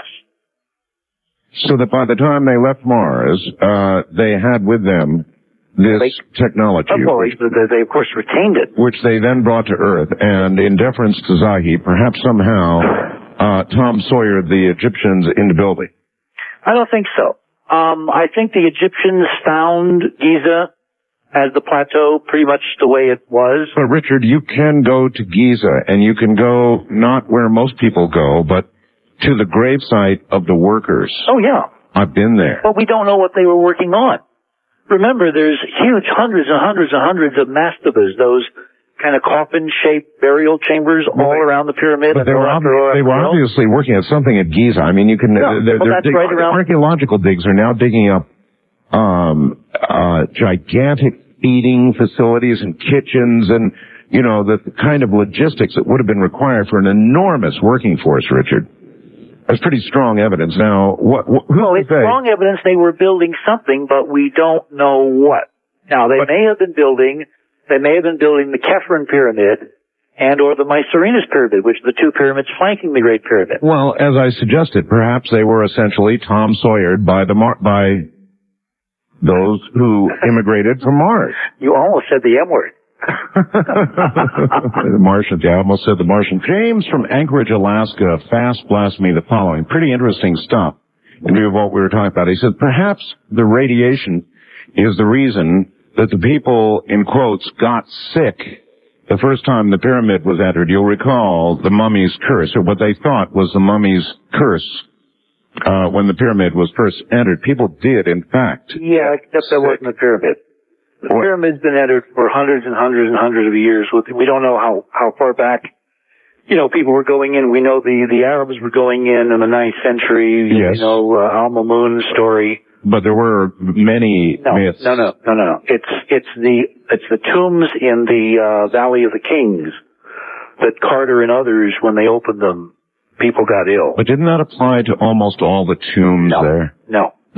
It's been one of those, I would call it an urban legend, but I have to call it an Egyptian urban legend. I guess. I mean, but would they really know the difference between radiation sickness then and whatever else they thought it was? Well, but it would have to be so high, and remember, we've had tourists going in and out of the pyramid. It's true. Past those rooms, for centuries. And no one has fallen mysteriously ill. Very good point. And there are hundreds and thousands of tourists every year. No, it was, I believe that the archaeologist, when he said, high, he meant anomalously high by background standards. Right. Not killingly high. If you think about it, depending upon the kind of radiation and the kind of reactor, if it was, as I estimate, 13,000 years old. Then the worst of it could be far past. Exactly. The short-lived isotopes that are created by neutron bombardment go away relatively soon. You bet. And again, it's what the sand is made of that produces the radioactive problem. And sand is pretty neutral. In other words, glass it doesn't really get radioactive. That's why they want to pack the high-level nuclear waste these days in glass. I haven't looked at it in a long time, Richard, but you may recall that I got a piece of sandstone from the pyramids. Yeah. And it wasn't supposed to come out of Egypt, but I've got it. And I haven't looked at it in a long time, but it had an effect of glowing in the dark. Well, what you told me when it was brought back by Larry Hunter, remember Larry? Yeah, oh, yes. And he gave me a piece and he gave you a piece. That's right. And you said you threw it in a drawer with Sol watches. That's right. A radium dial watch. That's right. And you said that when you opened the drawer, you were astonished to find the watch glowing brilliantly. That's right. Okay. I have been asking, how many years now? For you to please find that piece, because it's a crucial part of the hyperdimensional puzzle. It is somewhere in the house, Richard. I have searched and I have searched and searched. It's here somewhere, I guarantee. You need to find it, because what I think is going on, and again, when you do find it, I want you to do it again in video. Yeah, I remember taking it into the closet and noticing the same effect that you're urging. What it would do if it literally was altered by its presence in the hyperdimensional machine, yes, known as the pyramid, it becomes a kind of a little mini gate of its own. And one of the things that we know about the hyperdimensional physics is that it changes radioactive decay constants. That radioactive materials are not immutable. They do not have a immutable half-life. The half-life can change depending on the physics, depending upon the hyperdimensional environment in which they are.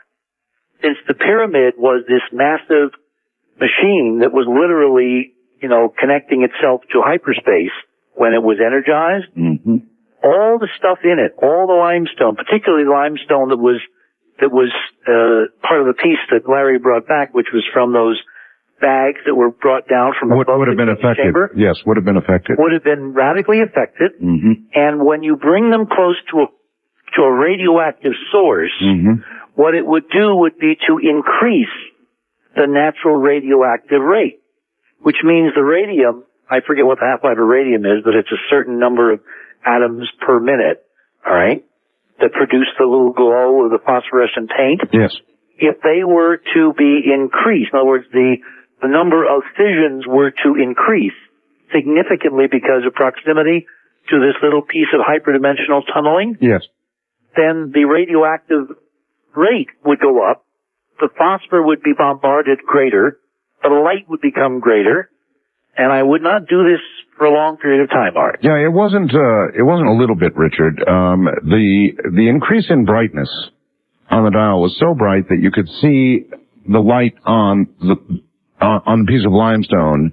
Holy cow. Yeah, I know. Really, in other words, wonderful. Really, really bright. And you've got to remember that's inside of a dark closet drawer. I mean, a chest of drawers drawer. Right. With socks and stuff. So it was maybe, what would you say, 10 times brighter than it normally would be? Yeah. Really, shockingly bright. Well, the light is proportional to the radioactive decay. So the number of fissions per second, per minute, was probably a factor of 10 greater. So the half-life was reduced by a factor of 10. You gotta find this piece. It's a real important piece, and I don't think Zai is gonna let us go back and get any others. Not a chance. Okay? Exactly. Not a chance. But if there's one piece and one mysterious effect, there must be others. And it was only through the grace of you-know-who that we got a piece, and somewhere in your house, there is history. Well, so, Ramona, please find it for him. Yeah, if anybody can find it, she Women can always find things. I don't know how they do it. I know. I don't either. It's eerie. All right. Well, so all of that, though, if even perhaps true, eats away at what Zahi really fervently wishes to believe and does believe, Richard. He believes the Egyptians and only the Egyptians built this, although he's at a loss to explain how. And he truly is at a loss. He will just stop and tell you, I have no idea. But Art, that is the mystery, isn't it? That's what he says. Well, but I think that's a political position because remember, if you've experimented with pieces, with watches and radioactive stuff, he's had access to all this for decades. You don't imagine that he hasn't been listening to the show. I mean, he used to listen, I know, regularly. I know. So, if he heard us back when we did this first show, which was what? About 5-6 years ago? Mm-hmm. When Larry brought those pieces back? Yes. It was before I left Weehawken, and that was in 97. So it was somewhere around 97.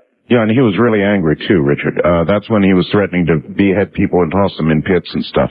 Oh, yeah. And anyway, he could have easily gotten a piece. In fact, it could have been the reason why there was a whole remodeling campaign for those chambers above the King's Chamber. By the way, he's building a big wall around everything over there now. I've heard. Do you know that? I've heard. I've seen sketches. It's pretty weird. Yeah, it is weird. Given that this stuff's been sitting there, available to tourists and anybody else for literally thousands of years, the idea that the keeper of the flame in the 21st century would be building a wall to guard access to the pyramids, what more can happen to them? I don't know. His political stock over there has been rising quickly. So I've heard. Yes, he's doing very well. Well, we're getting close to that magic date of 2012, and as I said, one of the models is that's the year we make contact.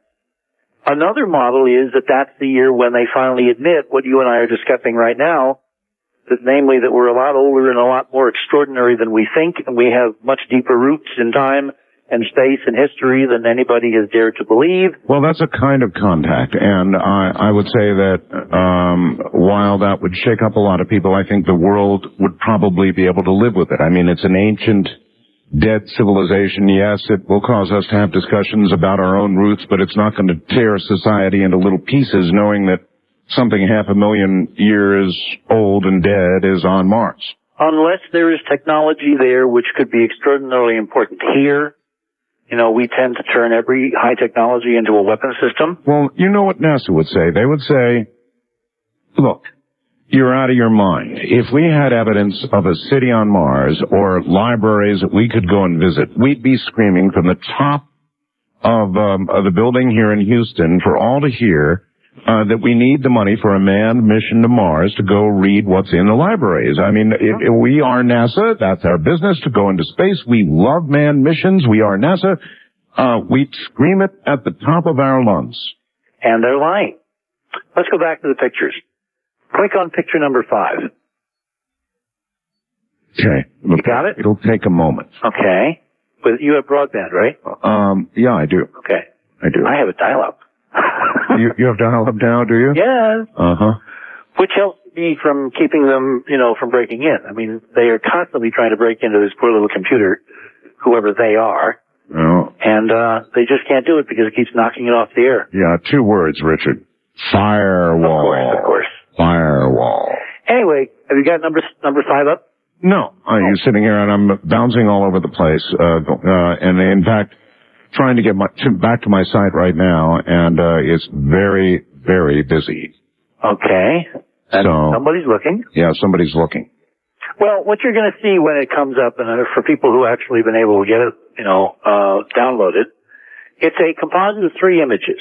The 2 top images are a black and white on the left and a color version on the right of a nighttime infrared that was taken on March 21st of this year, released in October in the PDF data dump that we were all anticipating. And it was the closest nighttime image to Cydonia until Gorlick, Banff, whatever his real name is, released the image on the 31st, claiming that was the nighttime IR he had taken on the 24th of October. Mm-hmm. You got it up there? I'm sorry, which number? Number 5. Number 5. I am now at number 5. Okay, excellent. Yes, I've got it. Okay. At the top, you'll see 2 images side by side. Mm-hmm. Black and white on the left, color on the right. Correct. Each of these images is released in 3 bands of color. The nighttime images. Did you know that?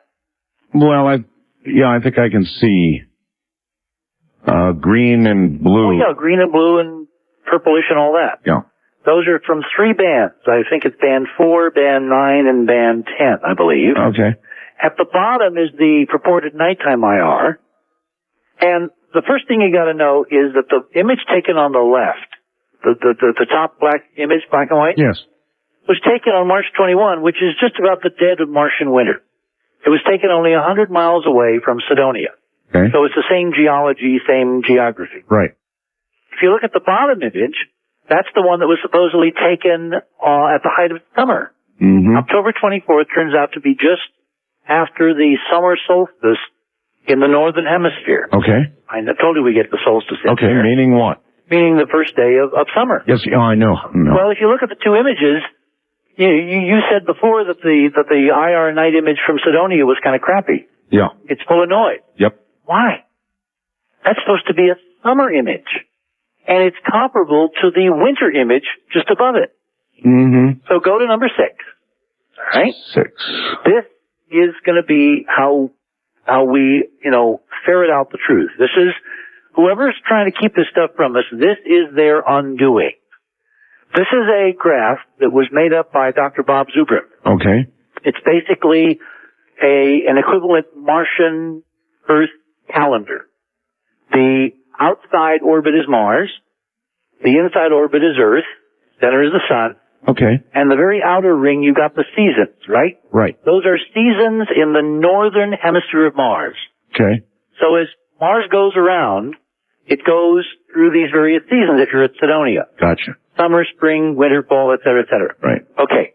If you look at the red dot, Yes.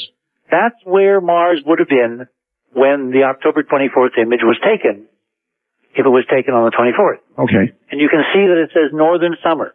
See the little line just to the right of it? Yes. That's the solstice. Okay. That's the peak of Martian summer. Gotcha. The little blue dot, by the way, is where the Earth would be. All right. All right? Go to number 7. Okay. Summarizing as we go, Richard, what are we saying? Number 7 is a plot of the two images, the daytime IR and the nighttime IR. Yes.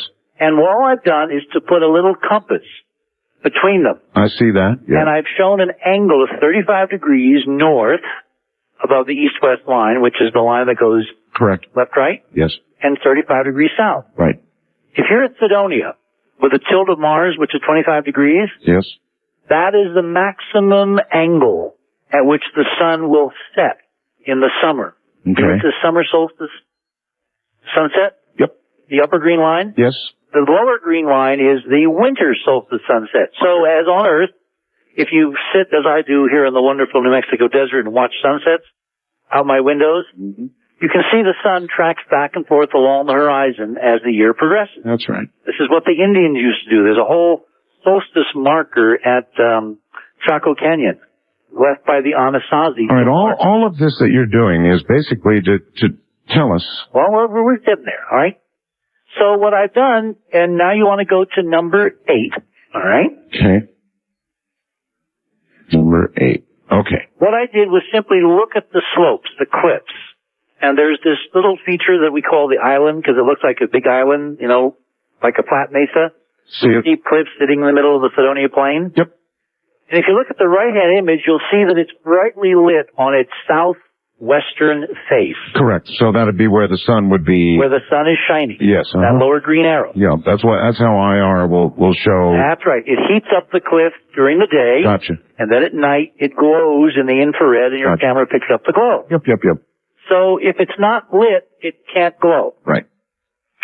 If you'll notice, the glow stopped basically at the western tip. It does, yes. It does not extend around to the northwestern That's right, which part tells of us it. exactly where the sun was, yes. And the sun, the green arrow, is where the sun would have been coming from on the 24th. Yeah.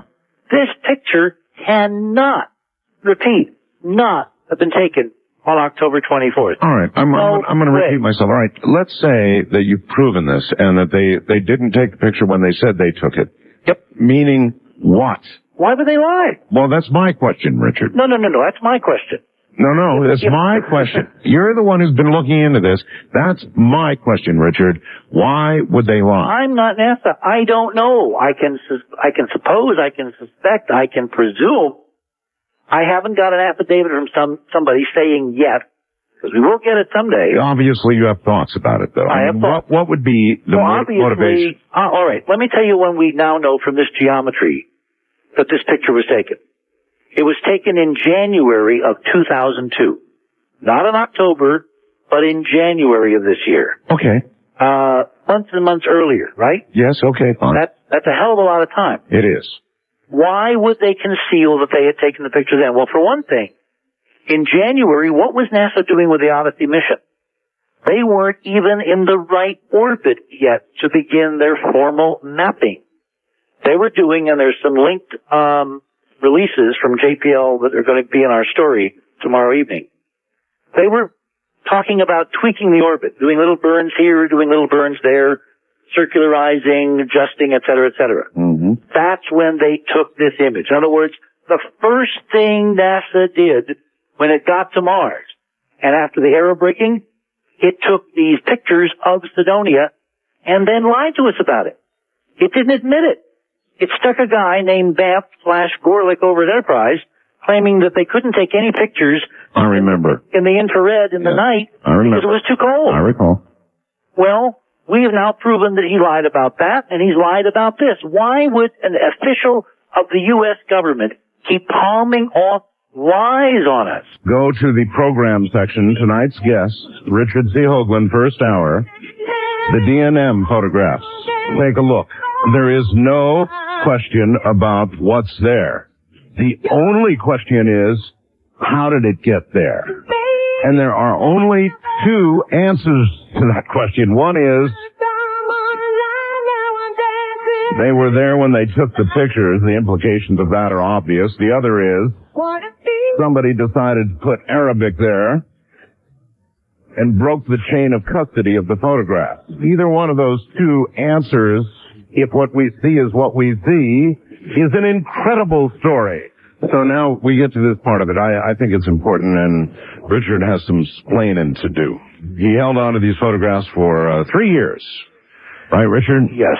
3 years, that's a long time for something this incredible. So how did that come to pass? Well, because I gave my word to Tom Van Flandern a few days after I found them and was wondering what the hell, the question you put is absolutely accurate. There's only two possibilities. They were on Mars or they were done on Earth. Yep. Either one is huge. Yep. The question is, how do you go forward? How do you figure it out? How do you get to the question is, truth? The question is, why did you promise Tom? Well, he called me up and he said, we were talking about the cat box and all the stuff we talked about on the air a lot. And then he said he had something really big. And it was like pulling, tensies to get it out of him. And finally he made me promise on a stack of monuments that I would never tell anybody, and that until he gave me permission, I could not breathe a word of it. And then he proceeded to tell me that another member of the science group he belonged to, SPSR. See, he knows you. It's too bad. There's no way you're going to refuse with that kind of... Of course not. When a friend comes to you and says, I'll tell you something, but it's in confidence, look, I'm old school. I grew up in my press side of my career with Walter Cronkite. All right. What I want to know next is, why did Tom not want it out? Because he said that another scientist at SPSR had found them, and the timeline looked like he'd found them before I did. But more important, they wanted to put them in a paper, a peer-reviewed scientific paper, to walk in the front door at Nature, or Science. Nature was the preferred journal then, the most prestigious scientific journal in the world, and put them on the table along with a lot of other enigmas on the image, to get a scientific debate started in the mainstream science community. And I thought that was a good idea, but I argued strenuously that there had to be two roads to that. There had to be two takes to what they meant. One was, they might be on Mars, but the other is that they also might well be on Earth. But why not just open it to the public and conduct a simultaneous investigation? Why hide it from the public? This is where things get murky, and it pains me no end to say this, Art, but I guess I need to say this. I have since discovered in the last week that Tom Van Flandern apparently, and his cronies back there, have had a hidden agenda.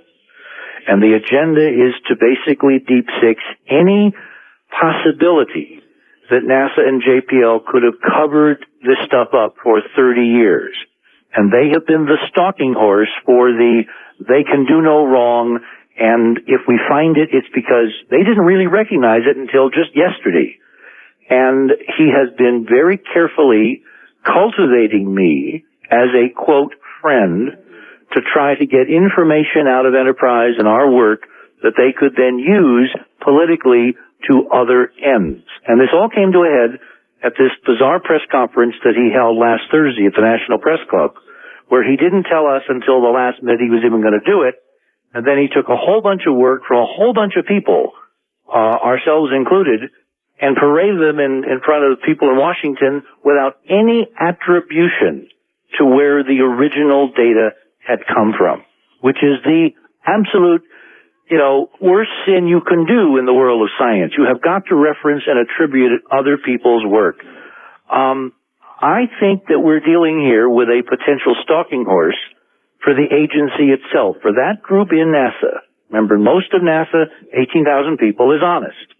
But there is a tiny group that has been manipulating this issue for over 20 years. And I think Van Flandern has fallen under the influence of that group.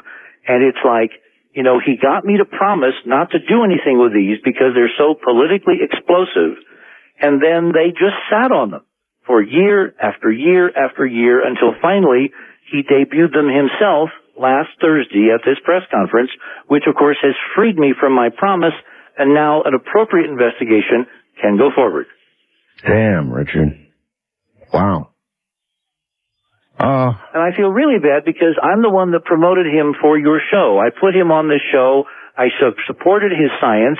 He has a stunningly accurate, critically important model, the exploding planet hypothesis. It will be proved ultimately to be correct. It is a huge part of the hidden Mars story. But what I've also found is that there has been an agenda for the last 3 years, and I can't reveal some sources on that yet, where Mr. Van Flandern has been trying to basically take over the Cydonia investigation and make himself the catbird in the catbird seat to the exclusion of a lot of other people, including our own work. And if I had Tom here now, what would he say, do you think?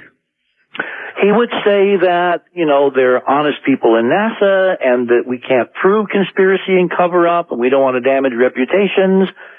And it's bunk. This is not an academic exercise. This is for all the onions. This is for the heart and soul of the human race. If there really are beings who built things on Mars, who might be our lineal ancestors, who in fact might have, as he is proposing, put letters on the planet that are connected to our own alphabet, which is an astonishing idea if it's true, then you can't pussyfoot. You can't timidly walk around and not look at the people who are deliberately, like Mike Malin, not telling us the truth. Mike Malin, the night of that press conference a week ago on April 5th, the 3rd anniversary of the Catbox image, put another 10,230 images out on the web that he'd been sitting on for about a year. And 3 more shots around the face on Mars, except he can't seem to hit it. He's like those, stormtroopers in the Star Wars movies. You know how the safest thing to be on the Star Wars movie was somebody not in a screen suit, in a white suit? Yes. Because the other guys couldn't shoot. That's right. Well, Malin keeps taking pictures all around the face, and we've got a mosaic up on the web tonight. If you go to enterprisemission.com, you will see a story called Letters from Mars at the very top. Mm-hmm. By the way, right under it, there is a link to the PAX television network. Our show is now up on the official lineup. Don't forget to remind me the date again, please. April 27th, Friday evening, 3 weeks from tomorrow night. We will have a 1-hour special on the PAX television network with all the people, including Van Flandern. He's going to be represented, on that special with his various ideas. Basically, the history of the Cydonia investigation to date, including Arthur C. Clarke's provocative comments. And I've got another one for you tonight. Anyway, before we close this out, I want to say what you have said is so serious, Richard. I think that meeting, remember there was a meeting at NASA headquarters in the fall of '97. And Van Flandern was there, David Webb was there, DiPietro was there, Mark Carlotta was there. I think that covers everybody. Oh, and McDaniel. And at this meeting where nobody else was allowed in, I wasn't invited. You know, I certainly kept me 5 light years away. Yeah. There was a conversation. And the guys came out afterwards representing that NASA looked very seriously at this and was going to take new images of Cydonia.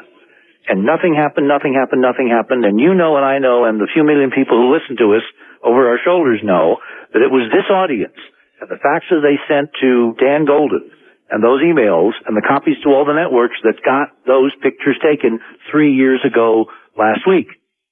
Well, I have a feeling, and I can't prove it, I've got one first-hand report from one of the participants that I can't disclose, but there were some promises made in that meeting that I think the American people need to know about. And what happened is the behavior of each of those participants after they came out of that meeting completely changed. People who would talk to us wouldn't anymore. People who had written books claiming that NASA, with documentation, had been covering up on Mars for 20-some years, on your show recanted them. Remember that? Yes.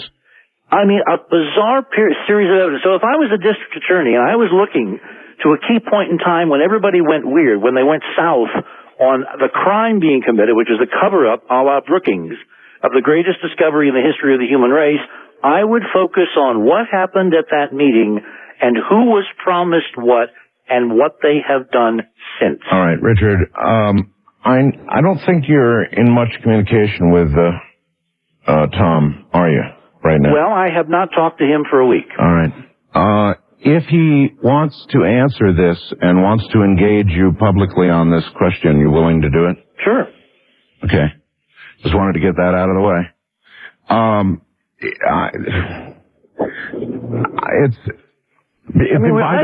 really think it's important that he be able to explain why he would want to keep these bundled up for 3 years by making you promise in such a absolute way that you wouldn't release them. I really want to understand this, and that may be one way.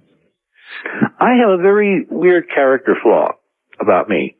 When I give my word to a friend, I stick to it. I know you do.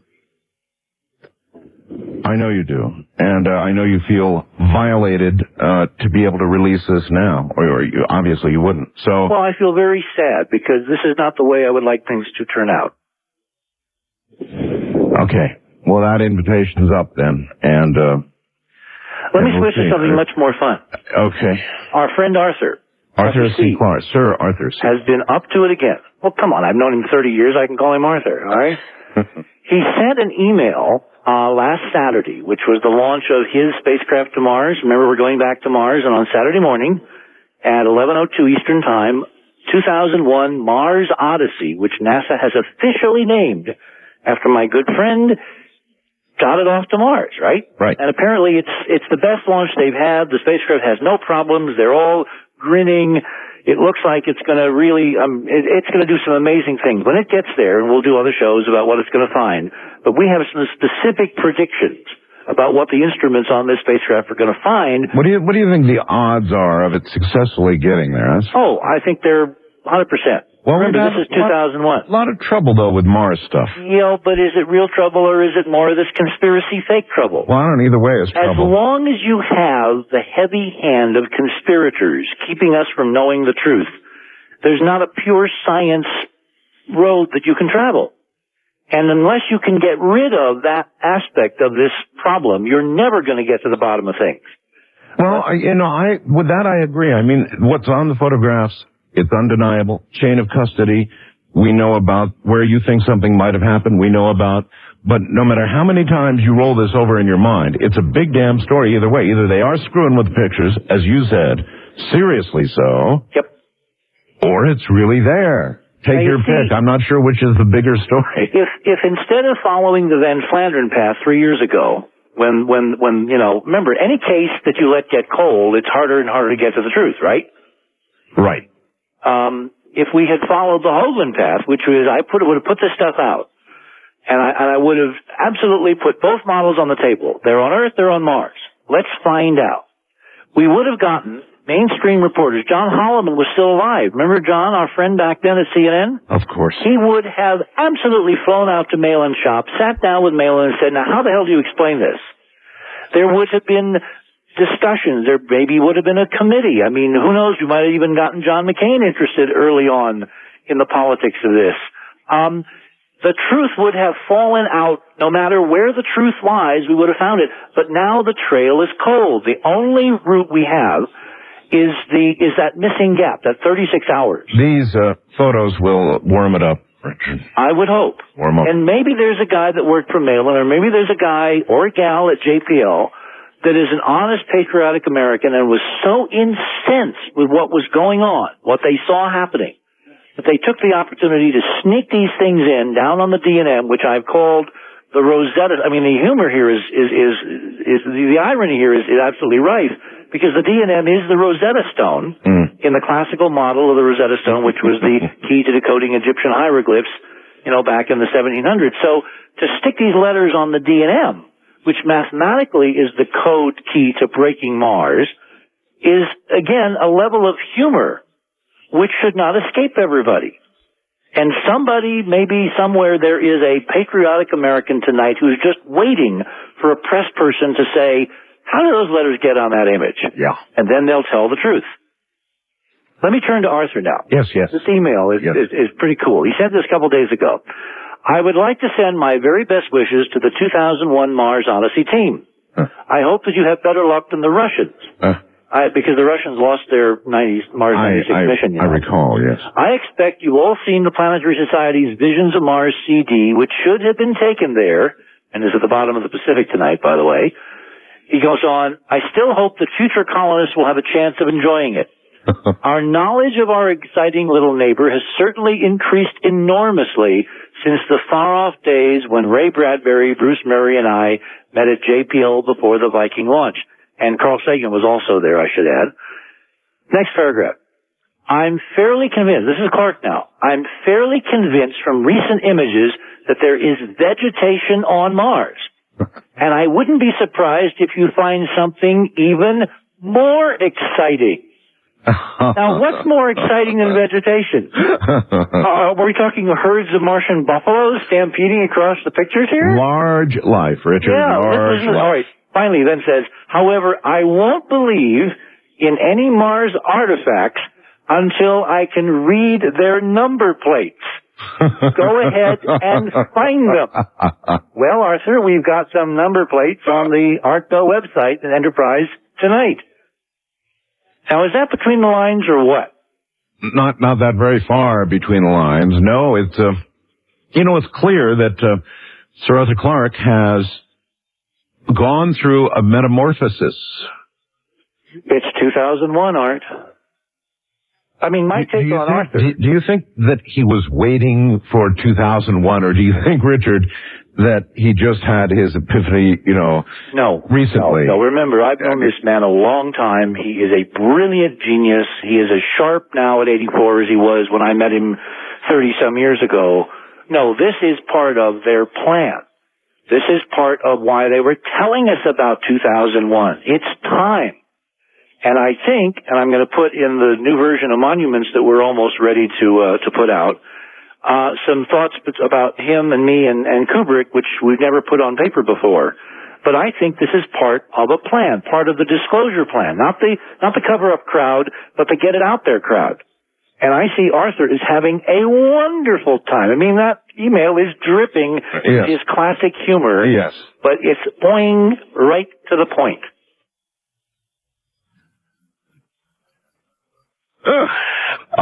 It's all so very interesting, isn't it? Isn't it cool?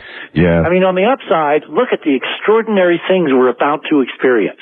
When his mission, and I'm going to call it that from now on, why not, gets to Mars in October, and finally gets into the proper orbit at the end of December, we could have the most astonishing Christmas present, because it carries an exquisite color camera with like 15 or 20 different spectral bands. God, I hope it makes it. And if there is vegetation, they will find chlorophyll. Absolutely. And there will be no doubt from the science itself that we've got vegetation on Mars. Now, See, Arthur's not a dummy. He knows what he's saying because there can't be vegetation on the current Mars that NASA's given us. You know, you've got to admit from Arthur's perspective, Christmas 2001 would be... Wouldn't that be cool? Oh, that'd be just the right time to have that kind of news delivered from his point of view. It's coming. And I'm telling you, this one's going to make it. This mission cannot, will not, must not disappear. Well, I don't know. I've done shows with Richard before where something or another disappeared, and it's always some godforsaken thruster reason or burn up or, you know, atmospheric expansion or anything can happen. So, knock on wood, Richard. We want to know. Listen, my friend, thank you. Okay, Art. And talk to you soon, I'm sure. Till next time. Yeah. Good night.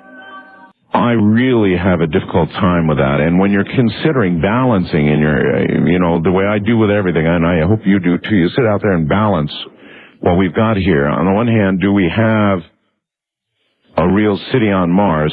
That's not trivial news, is it? And it does look like a city if it's genuine, but is it genuine? Well, we're dealing with people sending messages in chat rooms and crap like that. That really begins to weigh heavily, in the other hand, on the BS scale. You know, it starts to weigh pretty heavily in my mind. I've had plenty of experience with the Internet, and as wonderful an instrument as the Internet is, and it is a wonderful instrument, it's absolutely not applying to anything. I mean, our society needs to get around to that. There needs to be some way that you can be identified on the Internet. And there are certain ways, but anything, nearly anything, a good hacker will tell you can be spoofed, period. So either this is the real McCoy and there's a big damn city under Mars, or it's not the real McCoy. And as we trace how this has all come to pass, I worry very heavily about the way the information has been passed, handled, and the discussion has taken place in Internet chat rooms. Not good. We'll be right back.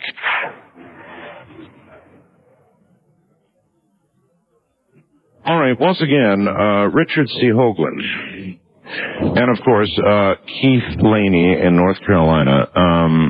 All right, so Richard, I said what I wanted to say there. I mean, no, you're absolutely right. This is the Hobbes's choice. It's either real or it's fake. Yeah. But the way the negative side of the chat rooms and all that crap. But Art, that's what makes this so extraordinarily interesting. Look, let's stand back and look at this, folks. All right. Here you have me, who's basically NASA public enemy number one. Okay. Yeah, probably true. I have not called NASA kind words, the guys who were doing us in, not the honest folks over there, but the other ones, in a very long time, have I? All right. I basically claim that we are being lied to, we are being deceived, we are being led down the garden path, they are keeping all kinds of important data secret from the people who paid for it. You know, the old acronym that back in my days of Cronkite we used to call NASA, never a straight answer, has been turned, up in spades. And this is only the latest example of many, many others. What is extraordinary and what I find sociologically and politically so interesting tonight is that instead of just leaving us alone, this little small bunch of crazies who think there's something out there when the agency says there's nothing. Well, maybe somebody hates you enough to feed this to you, to go to enough trouble to... But don't you understand that this will backfire because according to the codes and headers on the image, government property was used to prepare this hoax, if it is a hoax. You can government time was Richard, used. Stop. You can prove that. Huh? Yes. Yes, you can prove that. Absolutely. And there are such things as what are called Unix codes on images made by certain machines with certain software. Yes. This was created. The image that Keith got is a copy of an image created from the spacecraft data files, which are called PNM files. And it was made according to our Unix expert. We have one of those. His name is Holger Eisenberg in Dortmund, Germany.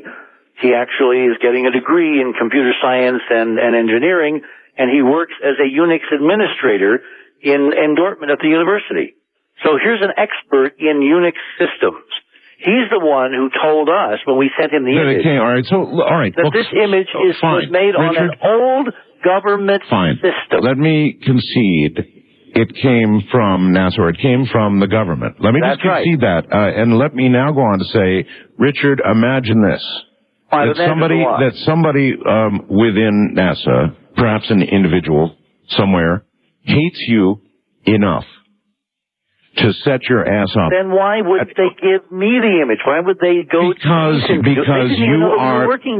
you are the hated Hoagland. No. It doesn't hold water. And why get me an image? Well, I'm not sure it doesn't hold water. And in other words, the question is, could somebody within NASA hate your guts enough to want to set you up? That's imaginable, Richard. Of course it's imaginable, but then why not give me the image? Why not get it to me? Because that would be too direct and too suspect. Well, now it's getting more, that's Occam's razor, Art. You know, you're sounding a little conspiratorial here.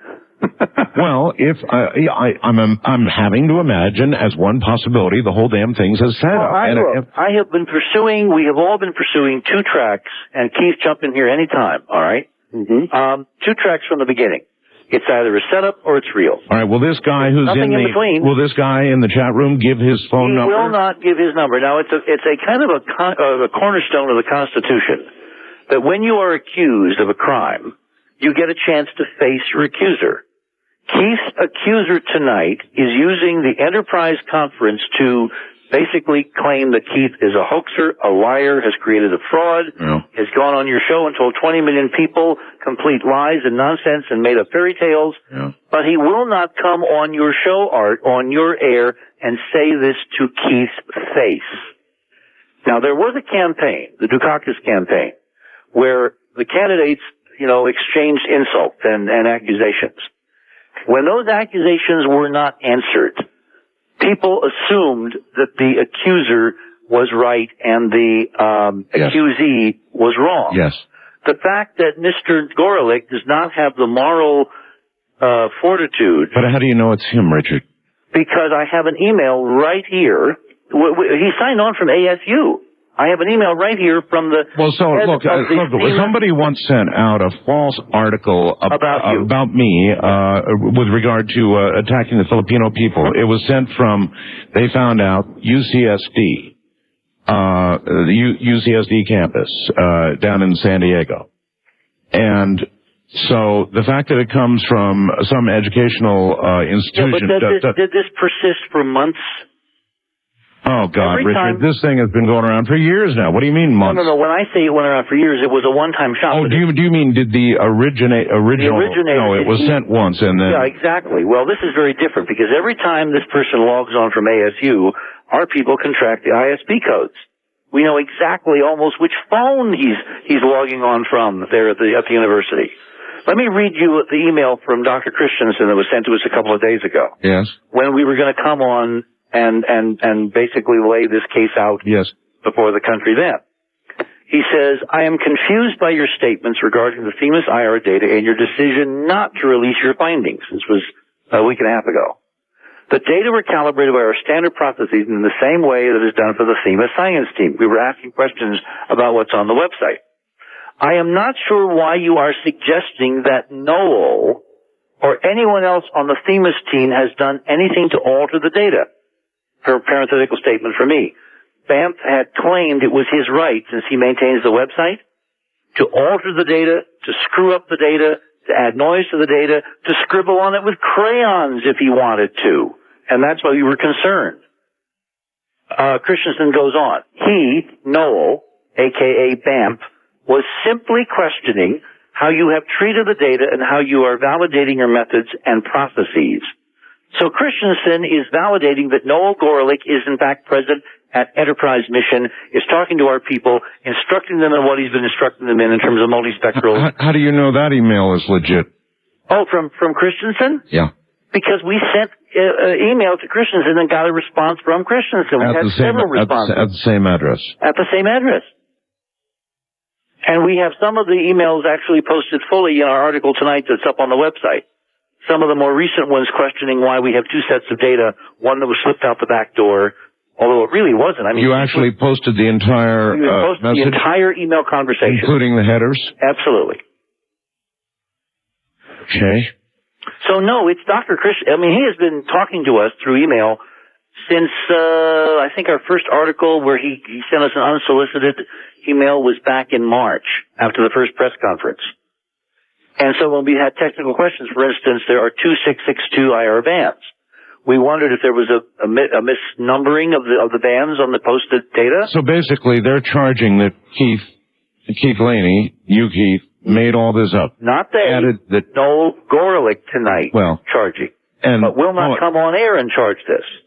And somebody calling himself that, or somebody in that chat room here, so there's just a big problem, Richard. Mm-hmm. It's a big problem. There's just no way you know who's on the other side of that keyboard. That's not true. All that politics aside, I got this image from the Themis website on July the 25th at 10:27. Or you got redirected to another website. When you go to the Themis site, you have to select the image. So that would have had to have been an elaborate thing to do. Okay, because you have to go to the Themis website and select the image you want to view. And I selected the so-called based on Mars. There are four choices. When you go to the Themis site, you have a PNG, you have a GIF, you have a JPEG, or a TIFF you can download. Four little windows. Right. Obviously, if you want the best quality, you go for the TIFF, because it's uncompressed data. Right. But there was no way to know when Keith would do that unless someone was following his IP address. He has a broadband connection, unlike those of us in the desert. And every time he logs on or goes anywhere, it's the same IP address. So an expert like Mr. Gorelick in computer processing, who has a nickname BAMF, which means redirecting people to other websites without their knowledge, could easily have tracked Keith's movements, and when he got to the Themis site, he zaps him to the image he wanted him to download that night, the real image. This is an awful lot of intrigue, Richard. I mean, beyond even no the normal... more intrigue than you've been proposing, that they set this whole thing up.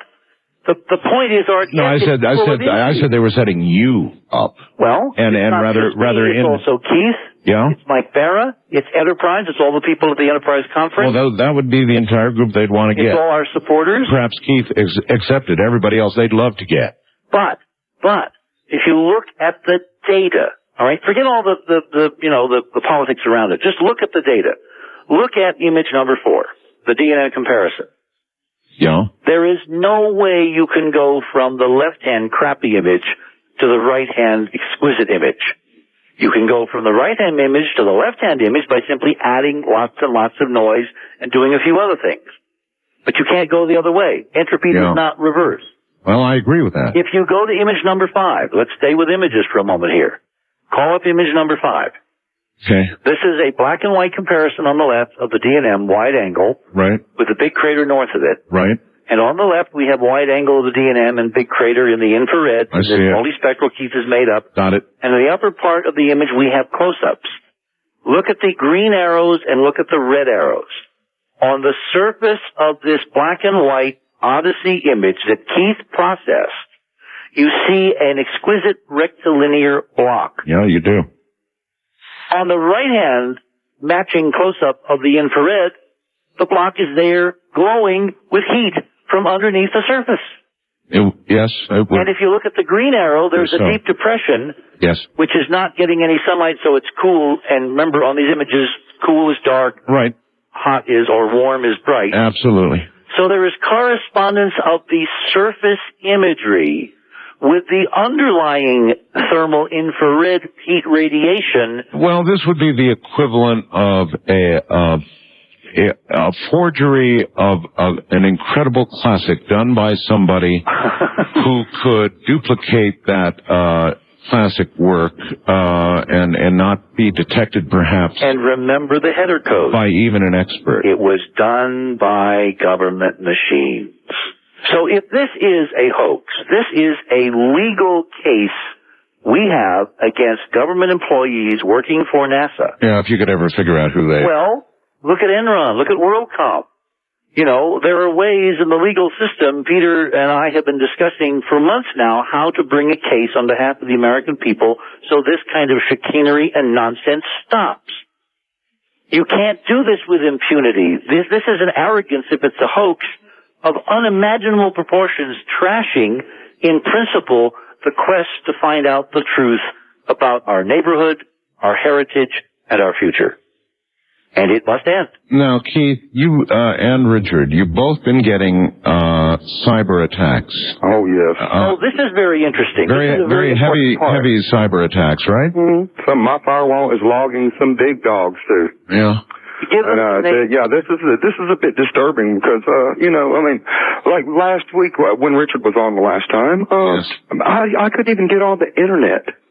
Not at all. And I've got a broadband connection and it works quickly. Yeah, well, that can be done relatively easily. That's a DOS attack, okay. Right, DOS, denial of service. And the board suffered it, and as I'm going to understand, the Envy website, Research Systems, they had to come offline because of it too.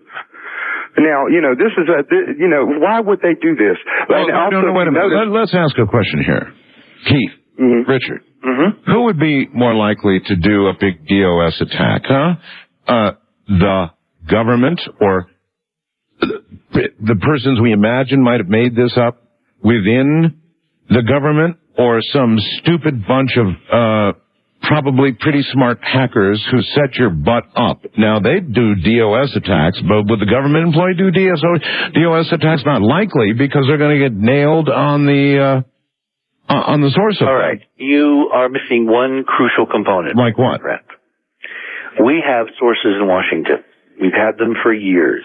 We've certainly been quoting them on your show for the last couple of years. Remember, about a year ago in May of 2001, I came on and I said there was going to be a really important release of data on the face on Mars the next day. Yes. And it happened. Yes. That came from our source. Okay. All right. I've called him our Bush source. Actually, I've changed his name to Deep Space. Apropos of Watergate. Yeah. He has called me every single day representing the people that he is involved with. Yes. Discussing various aspects of this data. Telling you what? The data release. Well, I'm going to get to that, all right? All right, we don't have a lot of time. So, basically verifying? Well, he basically said this is real data. You've been fed the real thing. We've been fed the real thing. And what's most important for Americans to believe tonight, we have to get the rest of it. He is adamant, and the people behind him are, that we cannot wait one more day for Christensen to publish this data, the rest of the daytime IR, and most crucially, the nighttime IR. And in the next half hour, I will explain why that will blow this case sky high. Yeah, blown sky high. Maybe. It's hard to know. Is this the real McCoy, or is it a big fraud? Boy, I don't know. On the one hand, we've got pictures of a city on Mars. If you believe they're real, then, you look at it. It's a city. It's L.A., it's New York, maybe not New York. That'd be bigger. But it's a U.S. city. And that's image number 2. It's one that startles me, that actually will send chills down your spine. But then on the other hand, we have more intrigue in our other hand than there is red poof dirt on Mars. We've got chat rooms and redirect websites where secret pictures were passed and then later denied, and we have other people in chat rooms calling people liars and the rest of it, and a lot of this done through the internet. And I'm very, very, very leery of the internet. Very leery. I love the internet. I have a particularly high-speed connection. Got about T3 here, actually. So I dearly love it. We use the hell out of it. It's a useful tool, but it's also totally subject. I saw something earlier on CNN that about 40-some% of what's sent on to anybody, the average person, in email on the internet today is about 40% is spam. 40% is spam. And I can tell you personally, because I recognize the viruses so easily, that of the email I get every day, and that would be thousands of emails, 2,000 or 3,000 typically, very typically. 10% of them are viruses. 10% of the emails I'm getting are viruses. Now, I don't use a virus protection program. I occasionally scan with one. I don't need it. They're so recognizable. My beautiful white wife.dat, Japanese girl versus Playboy. It goes on and on. With EXEs, BATPIFs, every kind of imaginable access they can try to get to your machine to give you a virus. There's a million of them out there, and they're very easy to spot. The Internet is just rife with people who are masquerading, people who are spoofing, people who are using computers to send out spam email. It's just a wreck, a disaster up there. And so you've got to measure that in your other hand as you listen to the history of this information so far. You've got to put that into the equation. It's a pretty heavy weight, I would say. All right, I want to bring the conversation back to something that approaches some science here. Okay. Because I think we're focusing too narrowly on we all know that the Internet is a Wild West town, right? Yep. That notwithstanding, the internal consistency of this data and its match with a completely separate mission mounted from halfway around the planet from the Soviet Union over 10 years ago, 12 years ago, and what they found with a similar instrument has got to be understood. When you look at the BBC coverage of the Phobos 2 mission to Mars, right, that was laid out in London at the Science Museum with a whole bunch of very prestigious Russian scientists that were allowed to come out to the West and lay out the data, yes, before it all disappeared. And I've got the videotape from that program. You see in their imagery essentially identical buried subterranean structures to what we're seeing on this data tonight. Now, their camera was not as sophisticated because it was 10 years ago or more. Right. It was not in the multispectral bands that we now appreciate, we can look at it, courtesy of Keith Laney and his processing. But you can see the relationship. It's the same. And, of course, it fits the model. Remember, our tidal model of Mars says that you had a thriving civilization and something went radically wrong. And you had a tidal release. A planet blows up, oceans slosh, and you basically bury everything in miles of gunk. And in some places, it will be more preserved than others. And in some places, the water, instead of cascading down, is a huge tidal wave, a la the scene in Deep Impact. Remember where the tidal wave rushes over New York? Yeah. That would have smashed the things we're seeing down there flat. This water rose. And one of the things that I didn't get to earlier in the evening was our model is a little more complicated than just a layer of dust filling these deep canyons with structures. All right? It's a two-component model. What we think we're looking at is the city encased in ice with a layer of dust on top. And the infrared is going through the dust, which is probably relatively thin, through a much thicker layer of ice that basically is the waters of the Martian oceans that rose and flooded this shoreline, because this used to be an ancient shoreline. I might understand how the IR would get through the dust. How does it get through ice? Because ice is transparent in certain bands in the infrared, particularly in the thermal infrared. Okay. In the near infrared, it's opaque, but when you get far out into the farther infrared, it opens up again because it's like the atmosphere. All right, thank you. You know, there are windows. I just needed to understand. Okay. So, ice visually is transparent, isn't it? You can look through it. You're asking me? Yeah. Yeah. I mean, unless a bunch of people skate on it, and then it's hard to see. Okay, but I mean, if it's frozen in it's pristine clear. form, Right. That's clear. Right. It's clear. So there are conditions under which you can get enormous transparency. In fact, the U.S. Navy has a great deal of data from the Arctic, from submarines underneath the polar ice cap. Sure.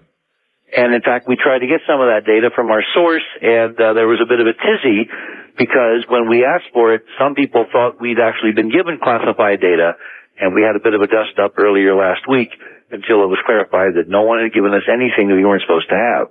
Uh-huh. So we're looking at every aspect of this, and I want to bring you now back to more data. Look at image number, I think it's 6. All right? Hold on. Image number 6. Side-by-side comparison. Okay, this is a final one, actually. Okay, I'm at 6. Okay. It's a side-by-side comparison. It's Okay. got the graphs on it? Yep. Okay. On the left is the data Keith retrieved from the Themis site. On the right is the current version, we think, of the Themis data on the site. Oh. Look at the graph at the top. You see the crosshairs over the image? Yes. Okay. What Envy does is allows you to lay two lines like this, and it plots the intensity in three colors of the vertical line and the horizontal line. Right. I believe the horizontal line is up on top. The vertical line is underneath the pictures. Right. Look at the top line just because it's simpler, all right? Okay. That's the horizontal line, which goes across the fort, by the way, over on the left. Yes. And all the way to the right. Yeah, I see that. If you look at the graph, notice that as the cursor crosses the fort, that central light well, Yes. it goes right to the bottom. Yeah. 0. Yeah, it does. 0 is the noise. Then it comes back up. Now the three colors are exquisitely separated. That is interesting. And they're very clear. I mean, this is clean data. Yeah. You don't get better data than this. Now move to the right. Yeah. Look at the same image crossing the same region of the image with the version that's on the Themis website. Right. It's crap. It's noisy as hell. Yeah, it is. It's absolutely full of noise. Now, our model is that someone took the real data, Yep. which has the blocks, has the city, has everything we talked about tonight, Yep. added the noise, vacuumed off the rectilinear geometries after probing some people as to whether they found Yeah, I them. clearly see what the allegation here is, Richard. They just noisied the whole thing up, Exactly. is what you're saying. And they're claiming it's real, and we now have 3 different versions that have changed over the space of the last month. This requires a congressional or a legal investigation. This is a non-trivial claim we're making tonight. Somebody is messing with us big time. So then, who do you go to? Well, on our website at enterprisemission.com, if you can get in, because there's a lot of people looking tonight. I'm sure. At the top, we have, in fact, I think I've got it here, we have a section titled, What You Can Do to Help, which basically is a listing of all the email addresses of media, Congress, the White House, talk shows, political shows.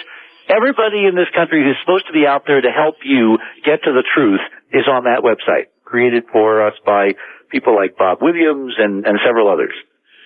If you want to know the truth about this, you have got to make some noise.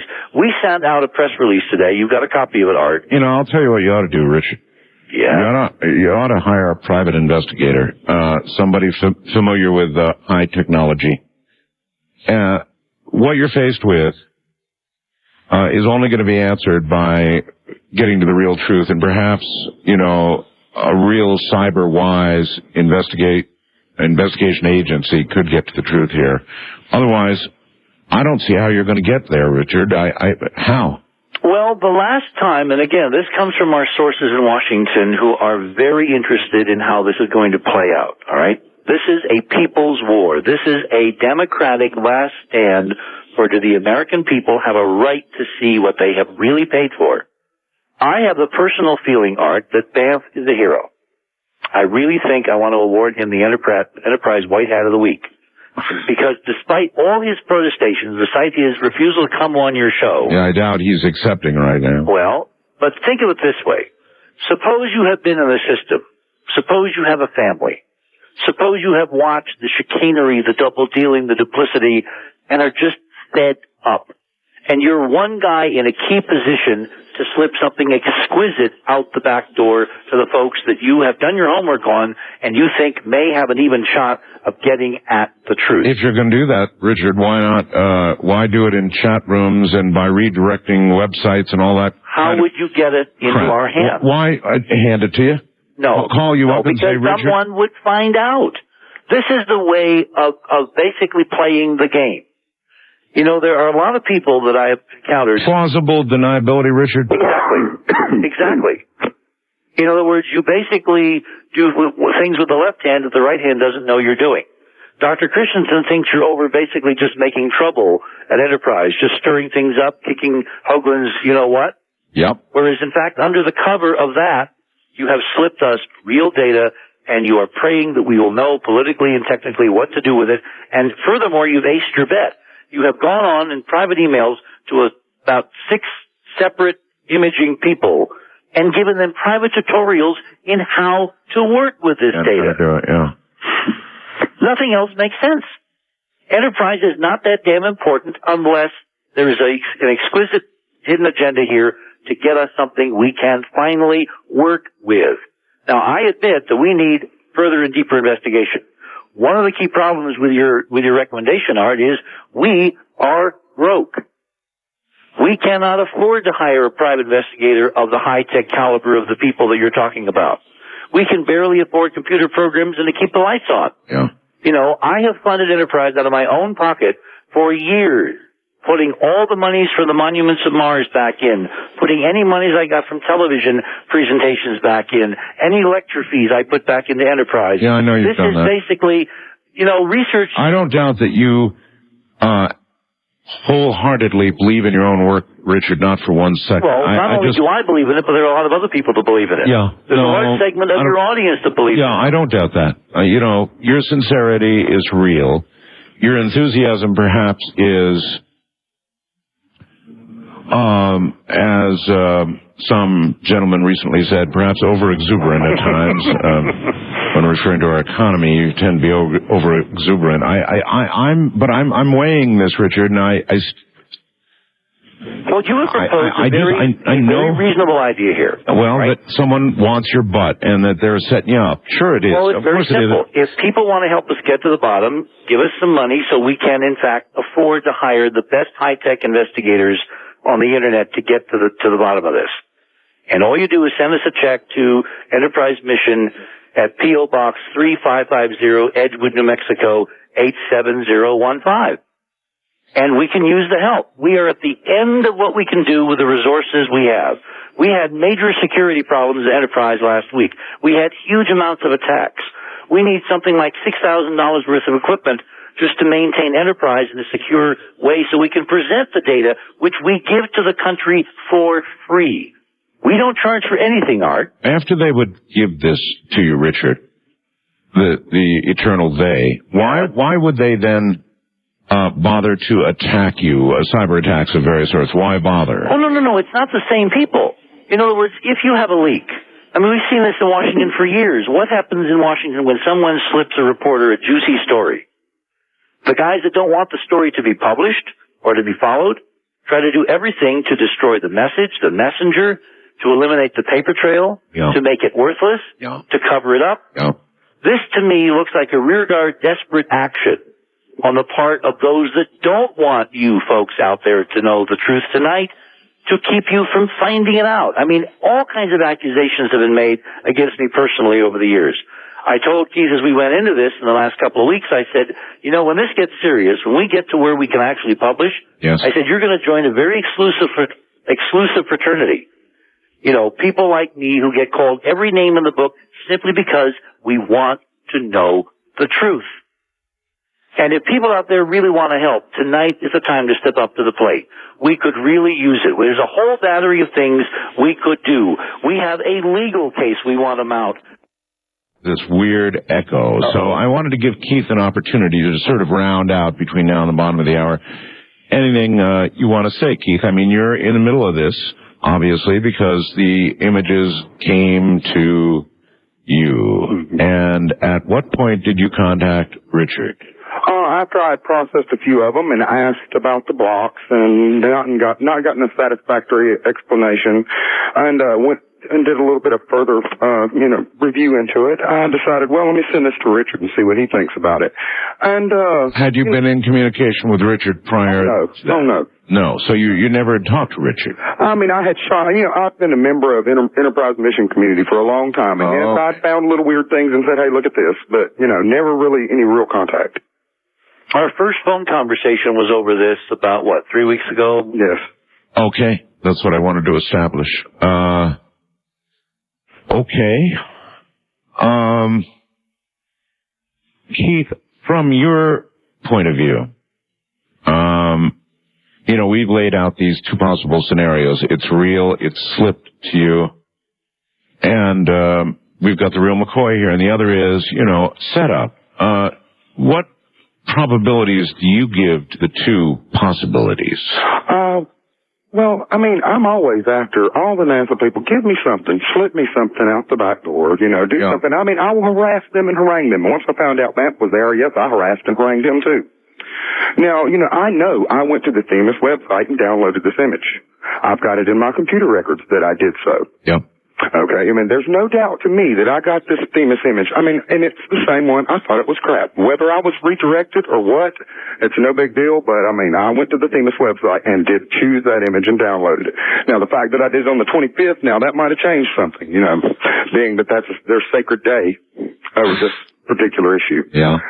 I mean, I started processing these images, and see, there's more to it than just the one image that you see. Like if you go to image number 1 on your site, yes, there's more to it than just those particular colors, because each one of these bands can be ratioed and put in different combinations to show you compositional differences down there.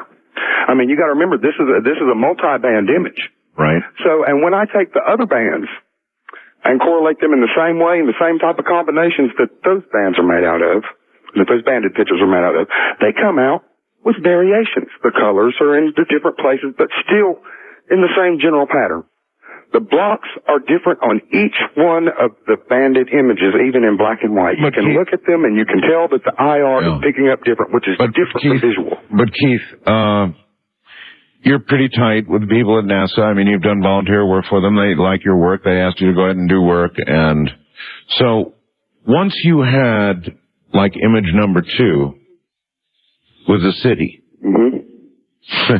Why can't you just go to somebody at NASA? I sent them some representative pictures, yes, and they were thrilled. They were thrilled? Yeah, they were like, oh, that's neat, I mean, that's about all I get out of it, because I get the firm feeling that they want me to figure this out on my own. Hold on here. It just doesn't make sense to me that they wouldn't offer up more than that's neat to an apparent city. Well, they're not going to say anything, Art. Just like, well, how come Bamp is on there calling me a liar? And he knows the conversations we had. Why would he be saying I'm a liar? I mean, that just drives. I don't know, and he won't come on. So, to me, it's a person at a keyboard somewhere, right? We don't know who Bamp is. Hold on, everybody. I would like to finish with Keith and sort of get a definitive answer from you, Keith. I mean, as you honestly weigh this in your own head, if you're, I know you're immersed in it, it may be hard to step back from it and assign probabilities of fraud versus, the real McCoy. How would you stack it up? I would think it was fraud if it were the other way around and I got the crappy image. The thing about it is this image is so good. The data is all there. It's so clear. And you can replicate the results using this image. Okay, it's not just a one-time thing. If I take their image or if I take the other version of the image that I have and run it through the same processing, I get completely separate results. And it's degraded, as you can see in your picture on your site. Yep. That's what gives it to me. I mean, the politics of it, all that escapes me. I'm just an image processor, and I looked at the data, and this is the conclusion. So, all right. So then, basically, your assessment is it's impossible that it would be a fraud, almost from your point of view. Yes. It wouldn't be near as clean. They couldn't insert all those blocks into the picture, not without leaving a record on the image. Yeah. Okay. Art, there is a NASA mission orbiting the Earth tonight. I know one thing we do have in our audience, Richard. We have a lot of people who process images as a profession, right? Yep. And one of the things we wanted to do was to challenge those people who are neutral, who do not have a stake in this game, or, as we used to say, a dog in this fight. Yeah. To go to the web, download the duplicate of the image that Keith got, which is a TIFF file. Right. Old TIFF file. It's about almost 8 megs. The larger original, yes. The large original. Download it. Go to the ENVI website, the Research Systems Inc. out of Colorado, and download their software. Contact them. Get a license to process using the same techniques that Keith used, and let's compare results. We will publish on Enterprise anybody's results on this data. Side by side by side by side. And my bet is that the professionals are going to say, this is real data. It shows unbelievable things. No. What they would say is that it was processed accurately. Well, when you look they at wouldn't the noise necessarily value, say it's real. when you look at the noise value, real is a different question. Processed accurately, fine, I agree with you. Okay, Somebody out there could right. get the same program, process it the same way, and end up with the result that it was processed accurately. It wasn't fraudulently processed. Yep. But that wouldn't mean the data is real. If it's a setup, then you were fed inaccurate data in the first place, making the end result of the processing obviously what it is. Exactly. The problem with that scenario, Art, is if you look at other NASA missions that have comparable technology, as I said, there's a mission in orbit tonight called ASTER, A-S-T-E-R, for aerospace thermal imaging.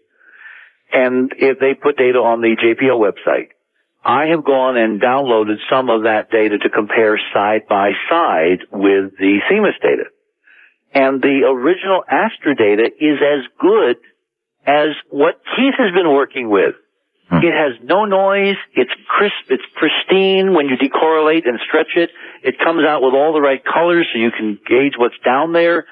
It's not degraded, it's not crappy stuff.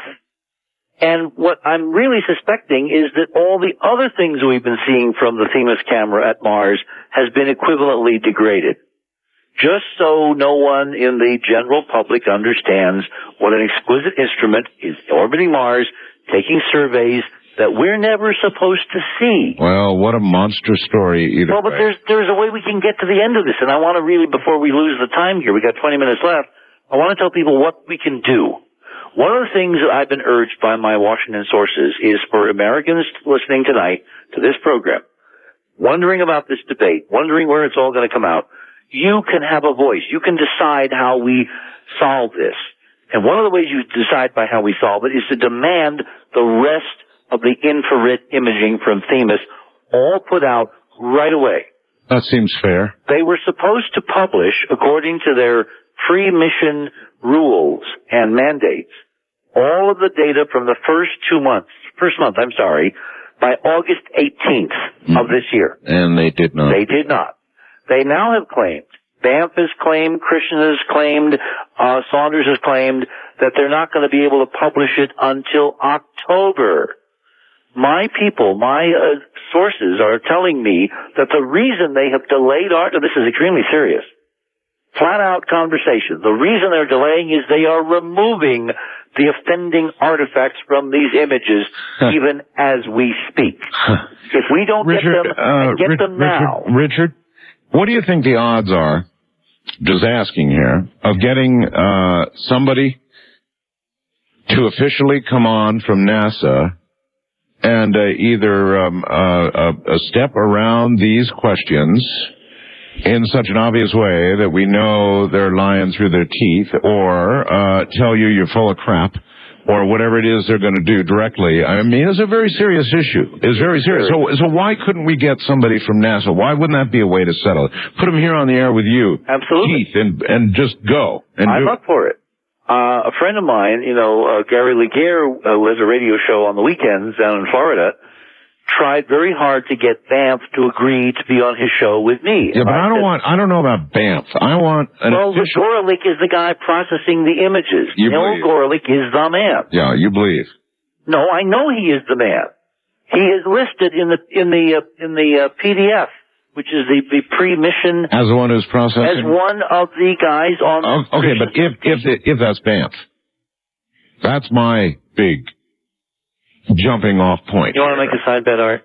I want to make a side bet. He is the guy. Yeah. I know you have this suspicion of the internet, so do I. I'm the one that told you that anybody can be a dog on the internet. Remember that? Yeah, Richard, but I've got lots of hard life lessons about the internet. Well, so have I, but Banff is the guy. He may try to hide tonight and claim that, we're all having our last 15 minutes and making accusations from the dark against Keith, who's simply doing his job. But he does not have the guts to stand up in front of 20 million people and basically say that on the air, does he? I don't know. What does that tell us? Let's find out. Well, yes, we need to. I will pursue my contacts to try to get some responsible official from the program on your air. There you go. And you will do the same thing. Yeah, I'll have the network. We'll meet same time, same station, same whatever. I will have the network pursue it. But while we are doing that, or while we're doing that, the people out there tonight need to know that the clock is ticking and people are erasing evidence from these pictures according to my sources in Washington. And they wanted me to communicate tonight. It is emphatically important.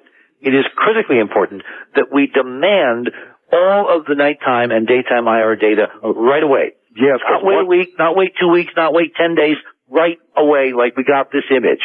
Once they have time to do to the original data what they have done to this infrared band and posted it as the official version, there's no bringing that pristine data back.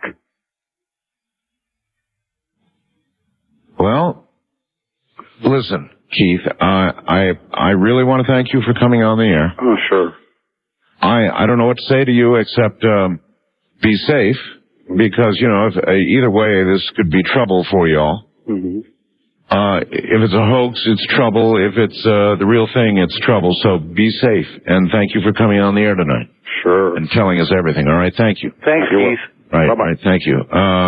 So there goes Keith. Now, I just want to take a couple of calls, Richard, and just get a little reaction from the audience. That's all. All right? Let's try it. East of the Rockies, you're on the air with Richard C. Hoagland. Hello. Hi, Art. Hi, Richard. How are you guys doing? Okay, where are you, sir? I am in the Midwest. My name is Steve. Okay.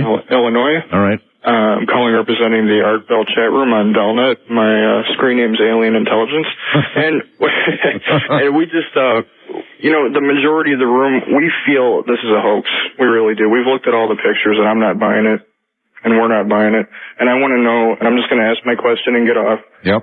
How do you, Rich, I mean, is this going to damage your credibility? That's my question. Thanks a lot. Who cares? I want the truth. Yeah, I mean, it's a legit question, Richard. How can asking questions, if we had come on and not given you the history of this image, if we had come on and simply claim we've got it, take it or leave it, well, if that'd be one thing. Yeah, but if somebody manages to get you to swallow a hoax, they have probably damaged your credibility. No, I don't buy it. I do not buy it.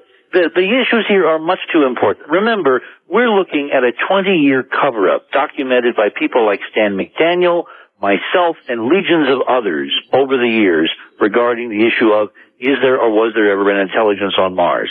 This is merely the latest turn of the page. We now have an exquisite instrument which can give us totally new information, which we believe we have got. But I don't think if I were you, I would have gone to air with this until, for example, I got on the telephone with one of the individuals that you're talking about and had recorded a conversation where he admitted he was so-and-so or so-and-so was BAMF or whatever. In other words, a level of knowledge beyond what was fed to you on the Internet. And what came across the Internet, even as email, Richard. I don't think I'd have gone to air until I talked to one of these individuals. Did you try?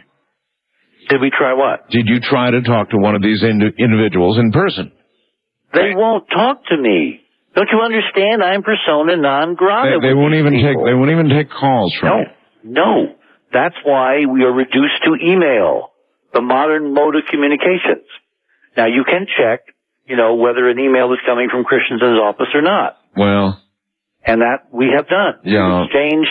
But I just finished telling you, it's the truth, Richard. People post messages from me on the Internet, and I swear to God, headers and all, you can't tell it's not from me. That's something they can do. Snap in the hand, they can do it. I know they can do it. They've done it with me too. Well, there you are. They've done it with me too. There you are. So. Well, part of this continuing process is, yes, we will attempt to establish, ultimately, how do you know that somebody on the phone is a real guy? You don't? Exactly. So we are reduced to the absurd. And the bottom line is that we have a potential real discovery here that needs resources to follow up, to follow through. And I have people telling me who I have known for half a decade, who I have met and sat in the same room with and exchanged lots of information, who are connected to the previous Reagan administration and now to this administration, who are telling me this is real data and proceed. And I do trust them. All right. Well, I would like to offer any of the individuals mentioned, number one, airtime to come on the air with or without Richard Hoagland being present to air their side of this story. I think it would be worthy. There are many who would not come on with you, Richard. I know that. But to get to it, I would be willing to have them on without your presence. You've been on tonight without theirs, though you have asked for it. I'd be willing to have them on either way and try and get to the bottom of this. I don't see any other way to pursue it. The problem is, since the official project is not publishing any data around any of its images, no ancillary data, no spacecraft look angles, no sun emission, no date, no time, no orbit. I mean, it's a very uneven playing field here. You know, it's the old, we're NASA and you're not. Yeah. And the only way to write that is for people to go to the website and download all those emails we put up there of all the major players politically and media-wise in the United States of America tonight. There'll be plenty of people who are going to do that, Richard. They're streaming up there, I'm sure. Absolutely. And we know that's how we got this image in the first place. When you were on vacation and I was on with George, we did a program before the 24th of July where we basically demanded people go and demand that image. And lo and behold, within a week or so, we got the image. And we got 9 bands to work with. It didn't just put us out one image, you know, just one white, black and white, like they've done for most other places on Mars in the infrared. Right. They gave us 9 bands to work with. Then folks from ASU show up at Enterprise and tutor our people in how to work with infrared imaging. It does not take a rocket scientist to say that somebody wanted us to work with this image to find out what was on it. And they're simply sticking with plausible deniability, no fingerprints.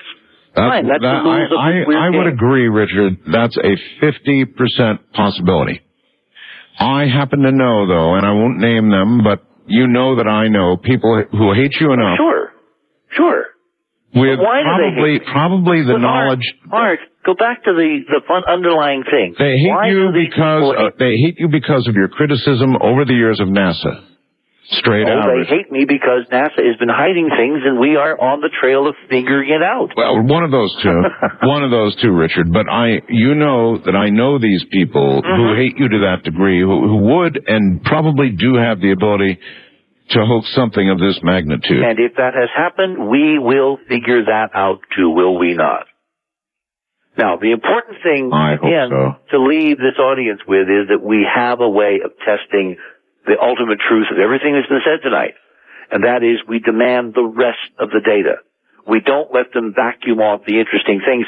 And let me tell you one astonishing potential in this data. You asked me at the top of the show why we were seeing these things so clearly, even through so much dust and ice. Yes. I discussed that with Ron 2 days ago. And as we were working through the physics of this, I said, you know, Ron, I'm reaching a tentative conclusion that I think is going to knock your socks off, so you better sit down. And he says, okay. I said, the only way I can see realistically for this to be what we're seeing in the daytime is if it's not just being warmed by the sun, but if it's intrinsically warm in and of itself. In other words, these things are warm under there. They have power flowing to them. The lights are still on. Well, there's a wild one. Right now, think of the next step. That could account for it. Think of the next step, because my Bush guy says, you've got to get the nighttime infrared. If you do, it's game over. So I said to him 2 days ago, I said, have you been trying to tell me that this stuff still has power to it, that it's warm? Because any power ultimately degrades to heat, right? If I have a light bulb, a computer, anything, it degrades to heat. So if I take an infrared thermal image, I will get heat, particularly on Mars where it's damn cold. So you're saying you might be seeing a living... No, I'm saying the city. Lights are on, but nobody's home. Yeah. Because the technology that we have projected for this level of civilization... Yes. Hyperdimensional physics allows a technology that's just like the Energizer Bunny, keeps going and going and going. And here is the capper. If we get a nighttime infrared image of Cydonia, if I'm right then it should look like Los Angeles down there in the dark. It should be glowing like neon signs up and down Hollywood and Vine.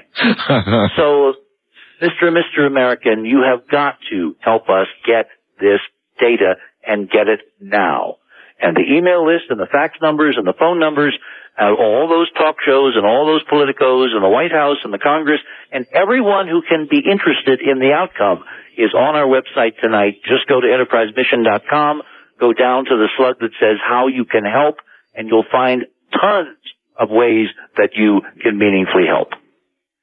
God, this is so fascinating, Richard. Either way, absolutely fascinating. I'll give you that.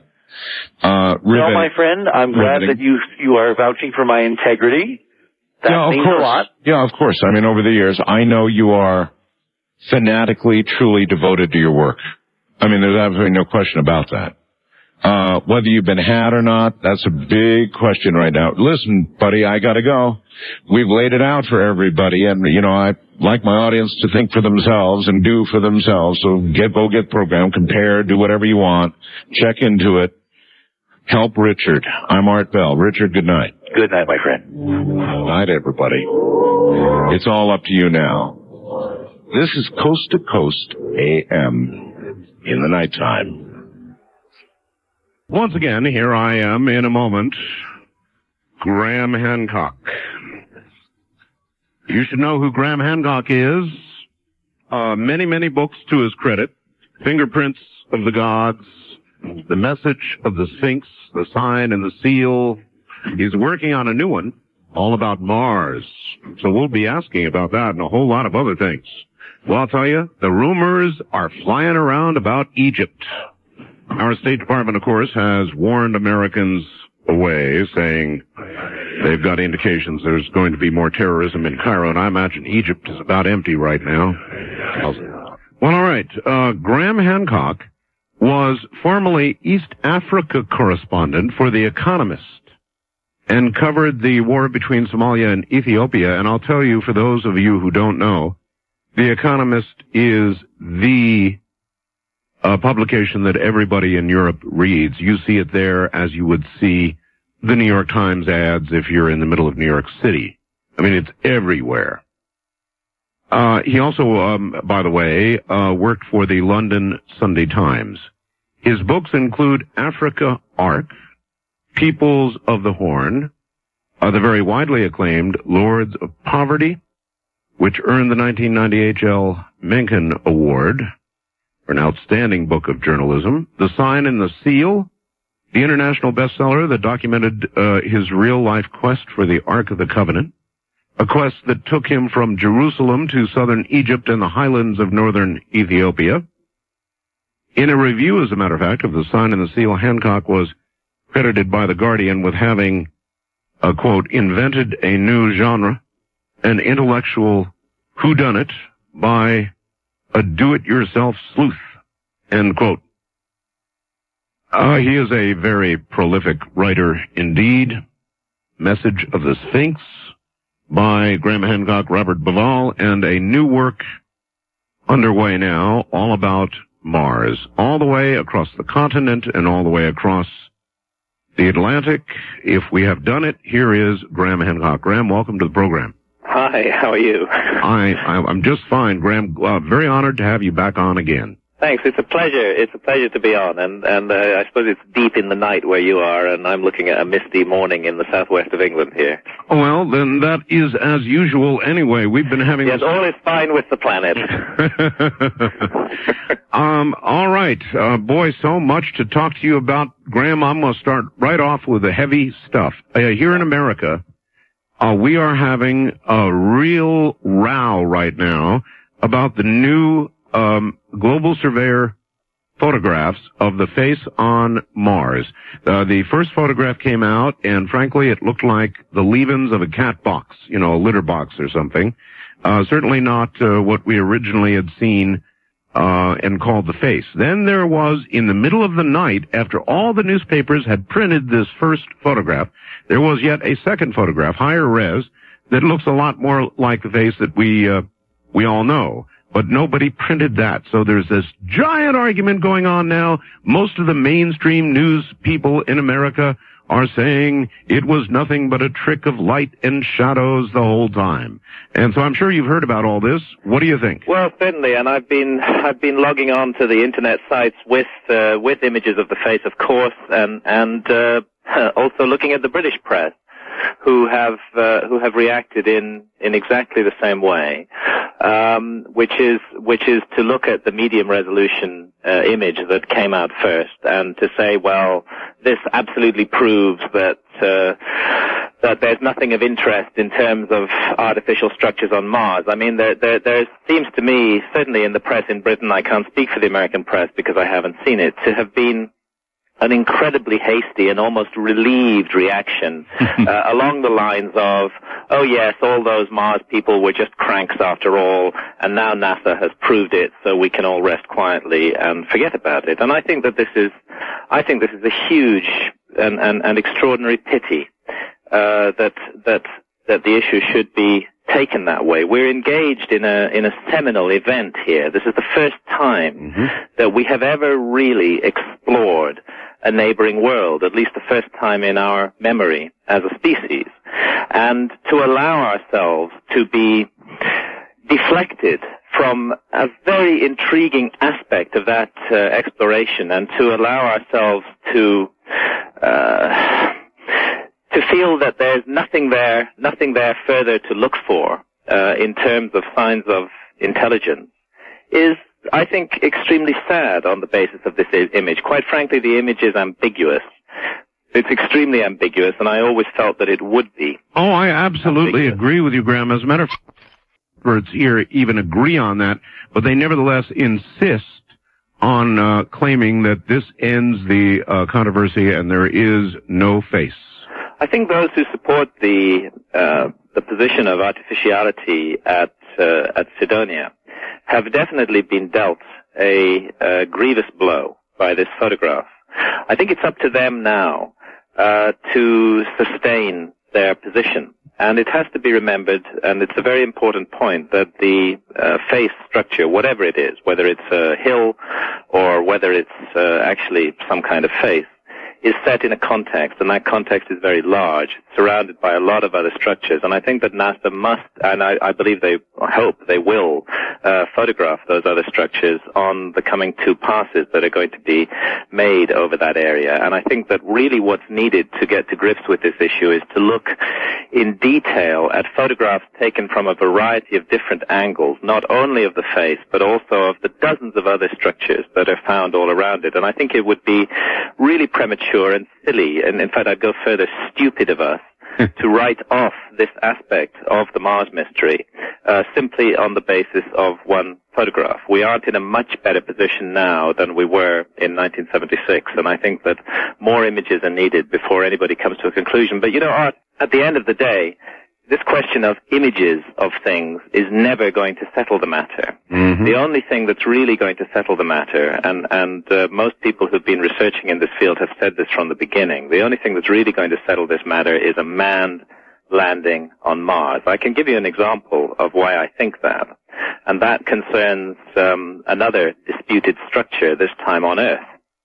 And that disputed structure is the so-called underwater monument at Yonaguni in Japan. Now, I scuba dive, and I've dived to that monument more than a dozen times. Oh, I would really like your impressions of that. This, folks, is off the Ryukyu Islands near Okinawa. And, that's right. And what have you found there? What is there? I'll come to that, but the first thing that I want to tell you is that I've dived at that monument with 2 geologists. On 2 separate occasions, and subsequently I've put those 2 geologists together to discuss the monument in a room. Now, one of the geologists was Professor Robert Schock from Boston University, who, as you know, is a very open-minded man and is extremely open to the idea of an earlier Sphinx. In fact, he's provided the basic geological work that has raised the whole issue over the age of the Sphinx at Giza. And I thought it would be a very good idea for him to have a look at this underwater monument in Japan. And quite frankly, after 6 dives to the monument, Schock's impression, although he feels that it definitely merits further research, a great deal of further research. His instinctual impression is that somehow this extraordinary thing is natural. Now, I have also dived there with Professor Masaki Kimura from Okinawa University, who's made more than 100 dives to the monument. Kimura is also a geologist, and he is convinced that it's artificial. So we have here an enormous structure. It's about 500 feet long and 60 feet high, which has been seen and physically touched by two highly qualified geologists, and they both reach different opinions about it. Now, if that happens, with ground truth, actually when you're face to face with the object itself, if we can get that level of disagreement over such an object that we can actually see and touch, you can imagine how difficult it is to reach a rational and informed judgment on the face on Mars simply from a photograph. Well, maybe this is where you can help me out a little bit, Graham. You're absolutely right, of course, and the two camps with regard to the artifacts on Mars are literally at war. I mean, they are ripping each other's guts out. The insults are flying. Why? You realize, of course, Art, that this is a war for the human soul. This is not a war for some petty scientific definition. This is a war for the question of what we are and what our place is in the universe. Yes. It's a war of paradigm between a view that sees us as the center of creation with nothing else outside us, and a view that sees the universe as filled with life. There's a fundamental issue in society here, which is underlined by this debate. And it's inevitable, since the stakes are so high, since the stakes are our own understanding of what we are, it's inevitable that war, unfortunately, should be fairly bloody, with neither side taking any prisoners. And as they say, and have said for a long time, the first casualty of war is the truth. Indeed. So then you don't see any, I certainly don't think anything has yet been settled with these photographs. I have high hopes for the ones they're going to yet take of the other artifacts there, but I'll bet when the day is ended, we still have a great big fight on our hands. Do you think in our lifetimes, Graham, it'll ever be settled? I think that I think the only way that it can be settled is to land on Mars and look at these issues. And that requires a scientific establishment which is prepared to recognize that as a priority. The way that NASA has presented this whole recent adventure is as a kind of sop to public opinion. Oh, well, the public got a bit excited about this, so we'll just show them how stupid they are. And I just think that that's a very sad and dull attitude to this whole wonderful mystery. Mars is the most intriguing planet in the solar system. But then it's also one, Graham, that doesn't make any sense, because NASA, of course, would want to be funded to try a manned shot to Mars, and that effort would certainly get a big boost if they found something that appeared to be artificial. Now, the conspiratorialists, on the other hand, think that NASA is hiding all of this. You know what I think may be being hidden is more profound than that. I think that Mars has something to tell us about the cataclysmic history of the Earth. I think that if one really gets to grips with Mars and looks at this extraordinary planet, which has a thing called the line of dichotomy running along the middle of it, it's like an equator, only it's tilted at about 35 degrees to the present equator of Mars, and it divides the planet roughly into two hemispheres. And north of the line of dichotomy, the planet is 3 kilometers lower than it is south of the line of dichotomy. So one can almost imagine a ragged line of cliffs running all the way around the planet, dropping sheer down 3 kilometers to a lower area, and that lower area is extremely smooth and uncratered, whereas the southern part of Mars is unbelievably devastated with thousands of massive 30-kilometer plus wide craters. This planet has been hit by the most horrific devastation from space. It's been hit by a bombardment of asteroids, or I believe more likely fragments of a giant comet. And the question that really arises is Earth subject to the same fate that Mars has been subject? And this is why the monuments on Mars, in inverted commas, of course, the alleged monuments on Mars are so interesting to me because taken in context with the cataclysmic history of the planet, with, again, disputed evidence of primitive microbial life on the planet, which under any normal evolutionary laws one would expect eventually to have developed into higher life forms. But to me, this raises a whole other issue over the story of life on Mars and the story of what happened to Mars and the story of what happened to Earth. And I've become very aware during the research for the book on Mars that I'm publishing in June of a huge body of scientific study into the issue of asteroid and comet impact. A huge body of scientific study that has really not made its way out in any thorough manner to the general public. And believe me, this is scary, scary, scary material.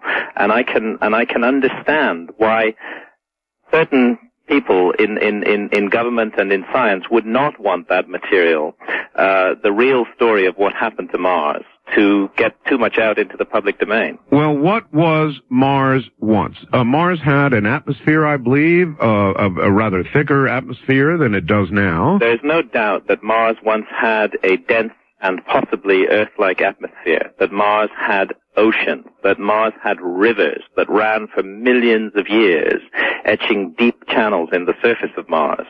And there's no doubt that all of this formerly attractive and undoubtedly potentially life-bearing atmosphere of Mars, there's no doubt that it was all stripped away as a result of a horrific cataclysm. You have to envisage this planet, which is about half the size of the Earth, being hit by a massive simultaneous bombardment of huge quantities of rock from outer space, very, very, very large. We're looking at some massive object which fragments close to Mars and which peppers the entire southern hemisphere of the planet south of this line of dichotomy with an enormous explosion of objects. Dr. Van Flanderen rather believes that it is an exploded planet that used to be, that in fact Mars was a moon of that planet. Your theory is very much like that, but you think rather that it was a series or a very large, kind of like there's a couple of problems with the exploded planet theory. I'm familiar with Van Flanderen's work, and I think it's very interesting work. But one problem with an exploded planet theory is to explain how you explode a planet in the first place. Yes. Which is something that Van Flanderen has never successfully done, in my opinion. And the other theory which has been put forward by a number of people, of a planet-sized body coming close to the existing Mars and then exploding, also raises the question of how a planet-sized body does that, how it moves into an orbit that would bring it close to Mars. But there are objects in our solar system which are capable of doing this damage and which we're all familiar with, and those objects are comets. And what's, I think, not widely understood by the general public is that comets can vary enormously in size, and a group of astronomers, including Victor Klube of Oxford University in Britain, Fred Hoyle, and Chandra Wickrem Singh, and others, have developed a theory concerning giant comets, objects 300 or 400 kilometers wide, which drift in from the outer solar system and which fragment as they come close to planets, rather as Shoemaker-Levy 9 fragmented in 1994. With what kind of return cycle? Well, the thing about comets is that we really know almost nothing about them. Our entire database on comets is really based on 300 years of observations from this tiny corner of the solar system, which itself is a tiny little pocket of the galaxy. Well, we watch Shoemaker-Levy 9 fragment and then plow into Jupiter. If instead of Jupiter, those pieces had plowed into Earth, what would have been the result? End of all life on Earth, without any doubt. Without any doubt. The planet would have been sterilized. There would be no life left at all. The planet would be a bit like Mars, actually. So we have a rather recent example close by of this occurring. Yes, we have. It's as though the cosmos decided to give us a warning call, a kind of wake-up call. Hey guys, look what comets can do to planets. Here's Jupiter, giant planet, made largely of gas. you think it would shoulder aside or absorb an object like this. Well, let's just show you what 21 fragments of a 40-kilometer wide comet can do to a planet. And we saw the gates of hell open on Jupiter when those fragments of a comet hit it. Yes, we did. All right, Graham, hold on. We're at the bottom of the hour. Rest. We'll be right back to you. My guest from Great Britain, live, is Graham Hancock, a very, very prolific author, and also one of those who will be along debating with Zahi Hawass, Daniel Brinkley, Robert Bivol, Dr. Krupp. Oh, that's going to be some cruise. We'll tell you about it. I'm Art Bell. This is Coast to Coast AM.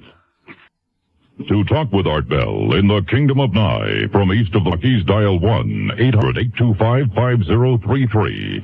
1-800-825-5033. West of the Rockies, including Montana, Wyoming, Colorado, and New Mexico, 1-800-618-8255.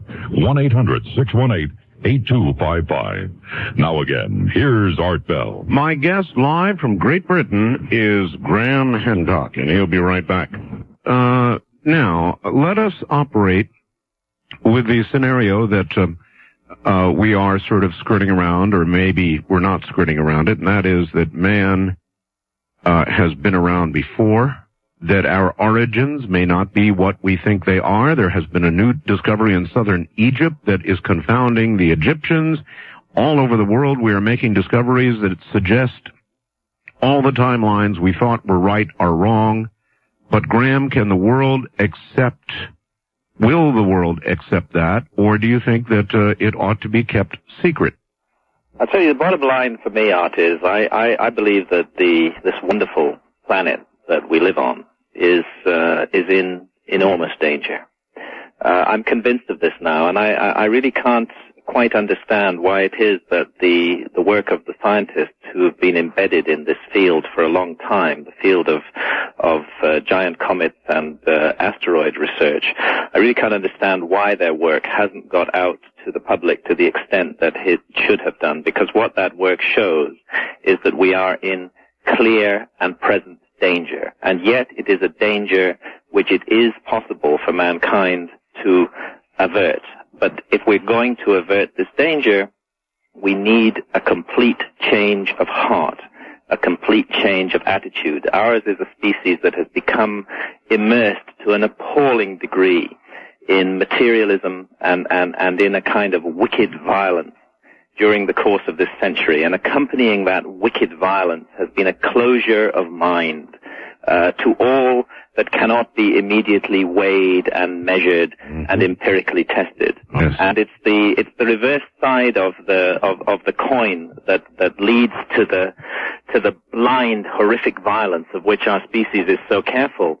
And because it has led us to be closed-minded and blind, it causes us to ignore the danger that confronts us, and it causes us to ignore the advice and the warnings of the ancients on this matter. It's as though we've deliberately cut off our entire heritage as a species beyond the last 2,000 or 3,000 years when things have been written down. Everything before that is just considered to be irrelevant to us. And yet what we have there is the accumulated advice of our ancestors who undoubtedly experienced cataclysmic events before, particularly at the end of the last ice age. And because of the state of mind that we're plunged in today, we're ignoring that.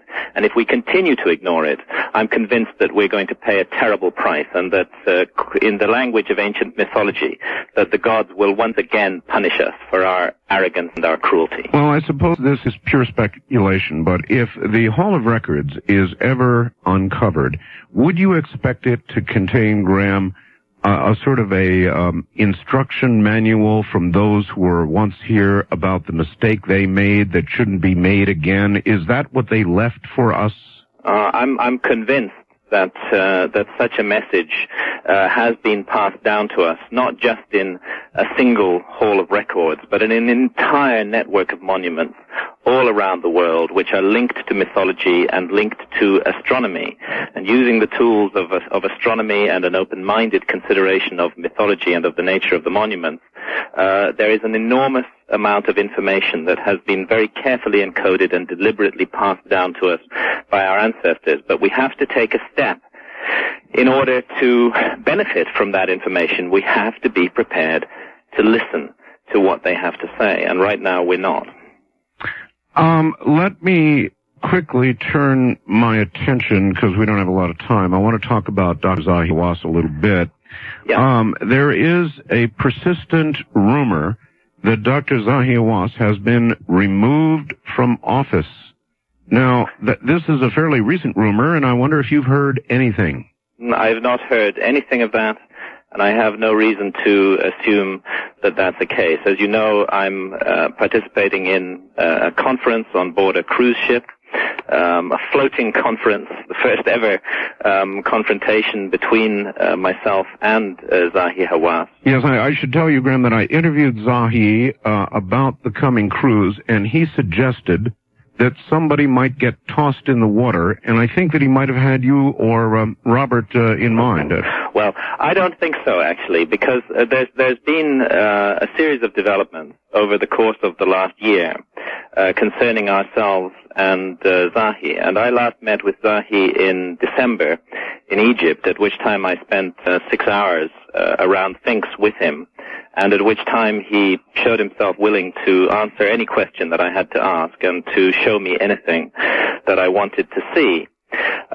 This meeting of mine with Zahi had been preceded by a meeting that Robert Laval had with Zahi in July of 1997, and had been preceded by a meeting in November of 1997 that John Anthony West had with Zahi. And I feel that a number of painful issues that have arisen and been the subject of a great deal of controversy over the last 2 to 3 years are on the verge of resolution, and that all parties to this debate are no longer anxious to engage in personal attacks and personal insults, but rather want to get down and discuss the issues, the real issues, the issues of the true origins of mankind, the past of our species. Well, then discuss those issues in depth, and that's why we're doing this conference. Then let us, yes, of course, let us then discuss what really might be. I, too, last year went to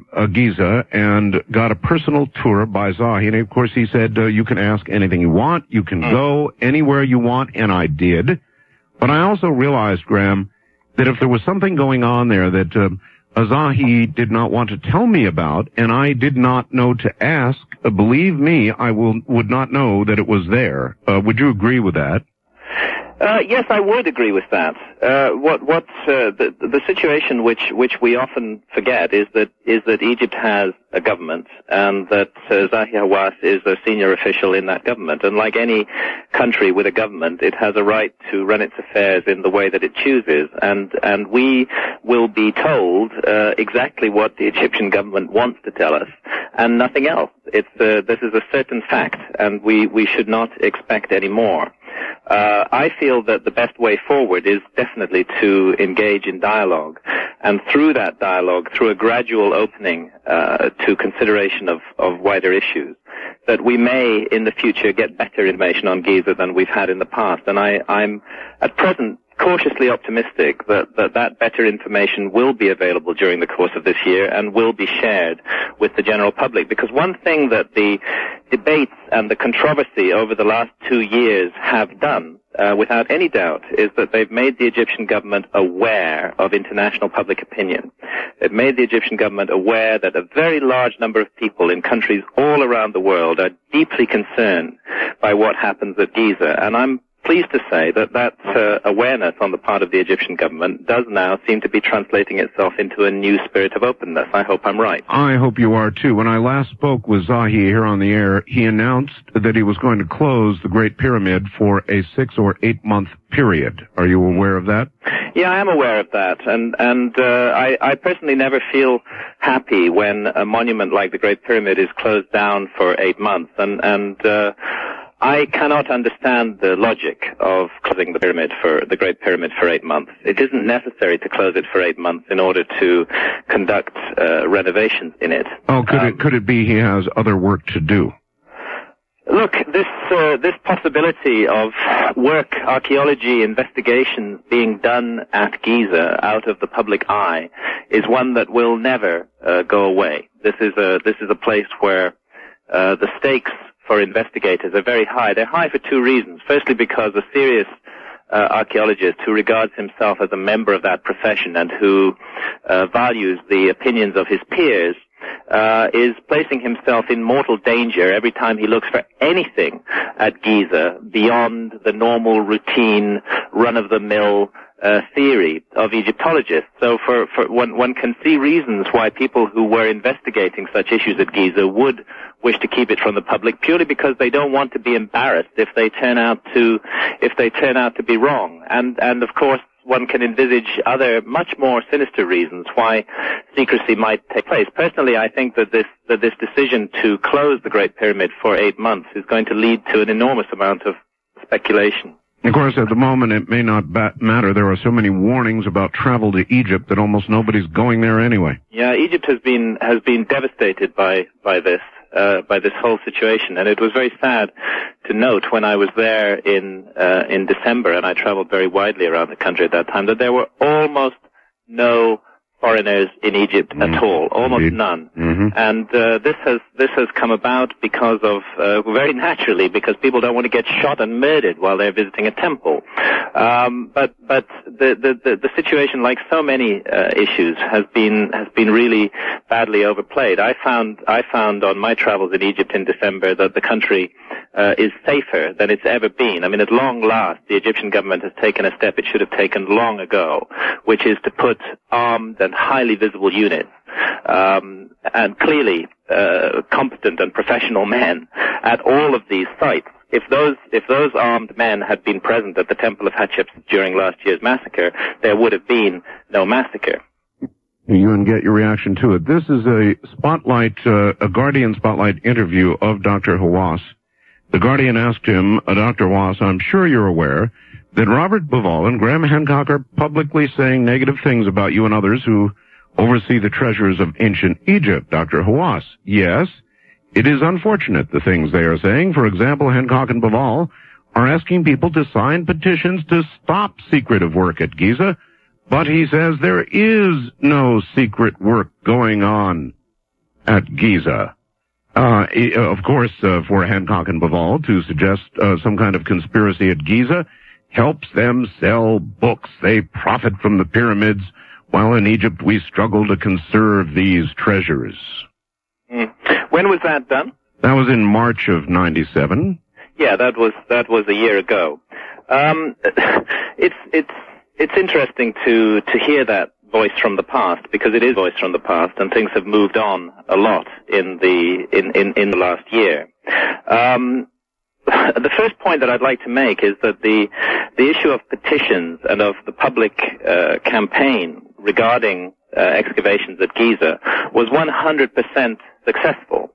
The project at Giza to which we objected, the project involving Florida State University, looking for tunnels and chambers under the Sphinx in an extremely secretive manner, and undoubtedly with certainly on the part of some individuals involved in that project a background hidden agenda. That project was stopped, and I don't believe that project I don't believe it would have been stopped if there hadn't been this massive public reaction to it. And we felt very strongly that whatever is to happen at Giza in the future, that project should not continue, because the nature of the project was fundamentally flawed.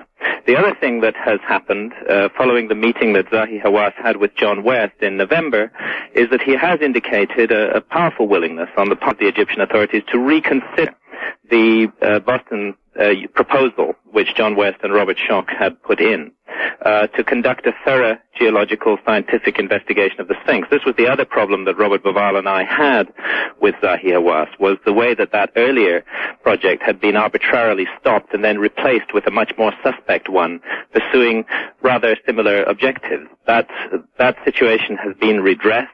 The objectives of our campaign have, as far as we're concerned, been achieved, and we see no reason to engage in further personal animosity. What we want to do is to get down and discuss the issues and keep a serious public debate and public awareness going on about Giza well into the future. All right, well, let's address one of those. When I was at Giza, Dr. Hawass took me to the base of one of the pyramids where he had several workers, and he said, Art, I am going to show you how the Egyptians built the pyramids. Upon which he said, look at this a 1 ton or 5 ton stone, limestone, I can't remember what it was, and a worker got up on top of this giant rock, and started pounding on it all the way around until incredibly it cracked right in half in front of my eyes. I've got it on video, and he said, Art, that is how the pyramids were built. Yes, the only problem is that there's 2.5 million blocks like that, and they're raised to a height of 450 feet above the ground with absolute spot-on modern scientific precision to north, south, east, and west. That would be a trick that nobody today could pull off. But of course, we agree, when I say we, I mean myself, John West, Robert Baval, and others, we disagree fundamentally with Zahi Hawass and the Egyptologists over this issue. We think the pyramids are an enormous mystery, and we think that any rational and reasonable human being should see that immediately. But we're glad that the level of debate on this has now stopped being a series of vituperative personal attacks and has moved on to the level of serious discussion involving serious academics and ourselves in looking in depth at this issue and trying to present our case jointly in front of the public. Well, do you think if the age of these artifacts, and now new ones, I believe, discovered to the south? A very intriguing megalithic circle has been found in southern Egypt, somewhat south of Aswan, which has rather like a small version of Stonehenge in some ways, which has very precise astronomical alignment, and which appears to be extremely old, perhaps as old as 6,500 years, perhaps older because you can't date stone. Again, what this shows is a heritage of astronomical and architectural knowledge in Egypt, which has previously been dismissed by Egyptologists as impossible. But the age of these things would tamper with a lot of what Egyptians believe as their personal paradigms, would it not? Yes, I think that Egyptians and indeed the whole world has to wake up to the exciting possibility that Egyptian civilization may be much older than we have previously thought it to be.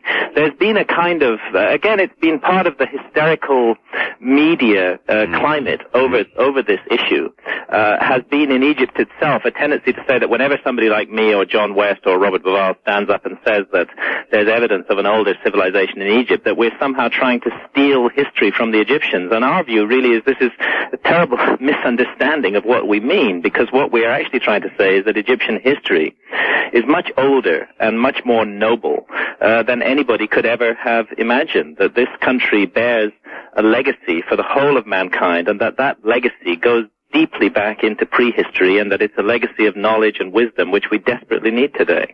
Well, as you well know, Edgar Cayce predicted the location of the Hall of Records beneath the Sphinx, and I interviewed Edgar Cayce's son, and I believe that this is the year, is it not, that discovery was to be made? What do you think? Yes, it's very interesting.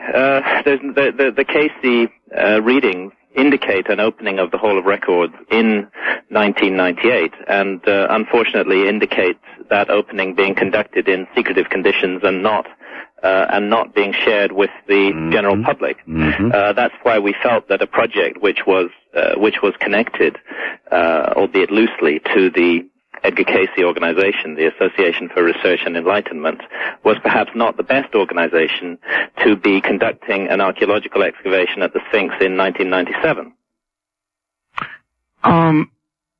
Do you see that, again now, the Great Pyramid, as you know, is being closed, and there has been quite a bit of talk about a possible tunnel. In fact, I believe there's some ground-penetrating radar indicating that indeed there is some sort of tunnel angling down toward beneath the Sphinx, and sure enough, there are chambers that they believe they've located beneath the Sphinx and so forth. You don't suppose during this 8-month period that they'll be looking, do you? Anything is possible, and I wouldn't be surprised if people are looking under the Sphinx and inside the pyramid, because of course we have the question of the doorway inside the southern shaft of the Queen's Chamber in the Great Pyramid as well, which Zahi did indicate to me would be opened publicly this year, and specifically in September or October this year. We just have to be sensible about this and realize that this is a site on which anything can happen at any time, without the public knowing about it, because it's on the sovereign territory of a nation called Egypt, and that nation called Egypt, much though we may dislike it, has got the right to make up its mind what it does. And is not obliged to inform anybody. What Robert Baval and I and John Wedge have been trying to do is to widen this debate so that there is public awareness about it, and so that the Egyptian government realizes that it really should, that it's in its interest. All right, Graham, we are at the top of the hour, so hold tight, and I'd like to do one more hour if I could with you, and let the audience ask you questions. Sure. All right. When we come back, your opportunity with Graham Hancock. I'm Art Bell from the High Desert. This is Coast to Coast AM.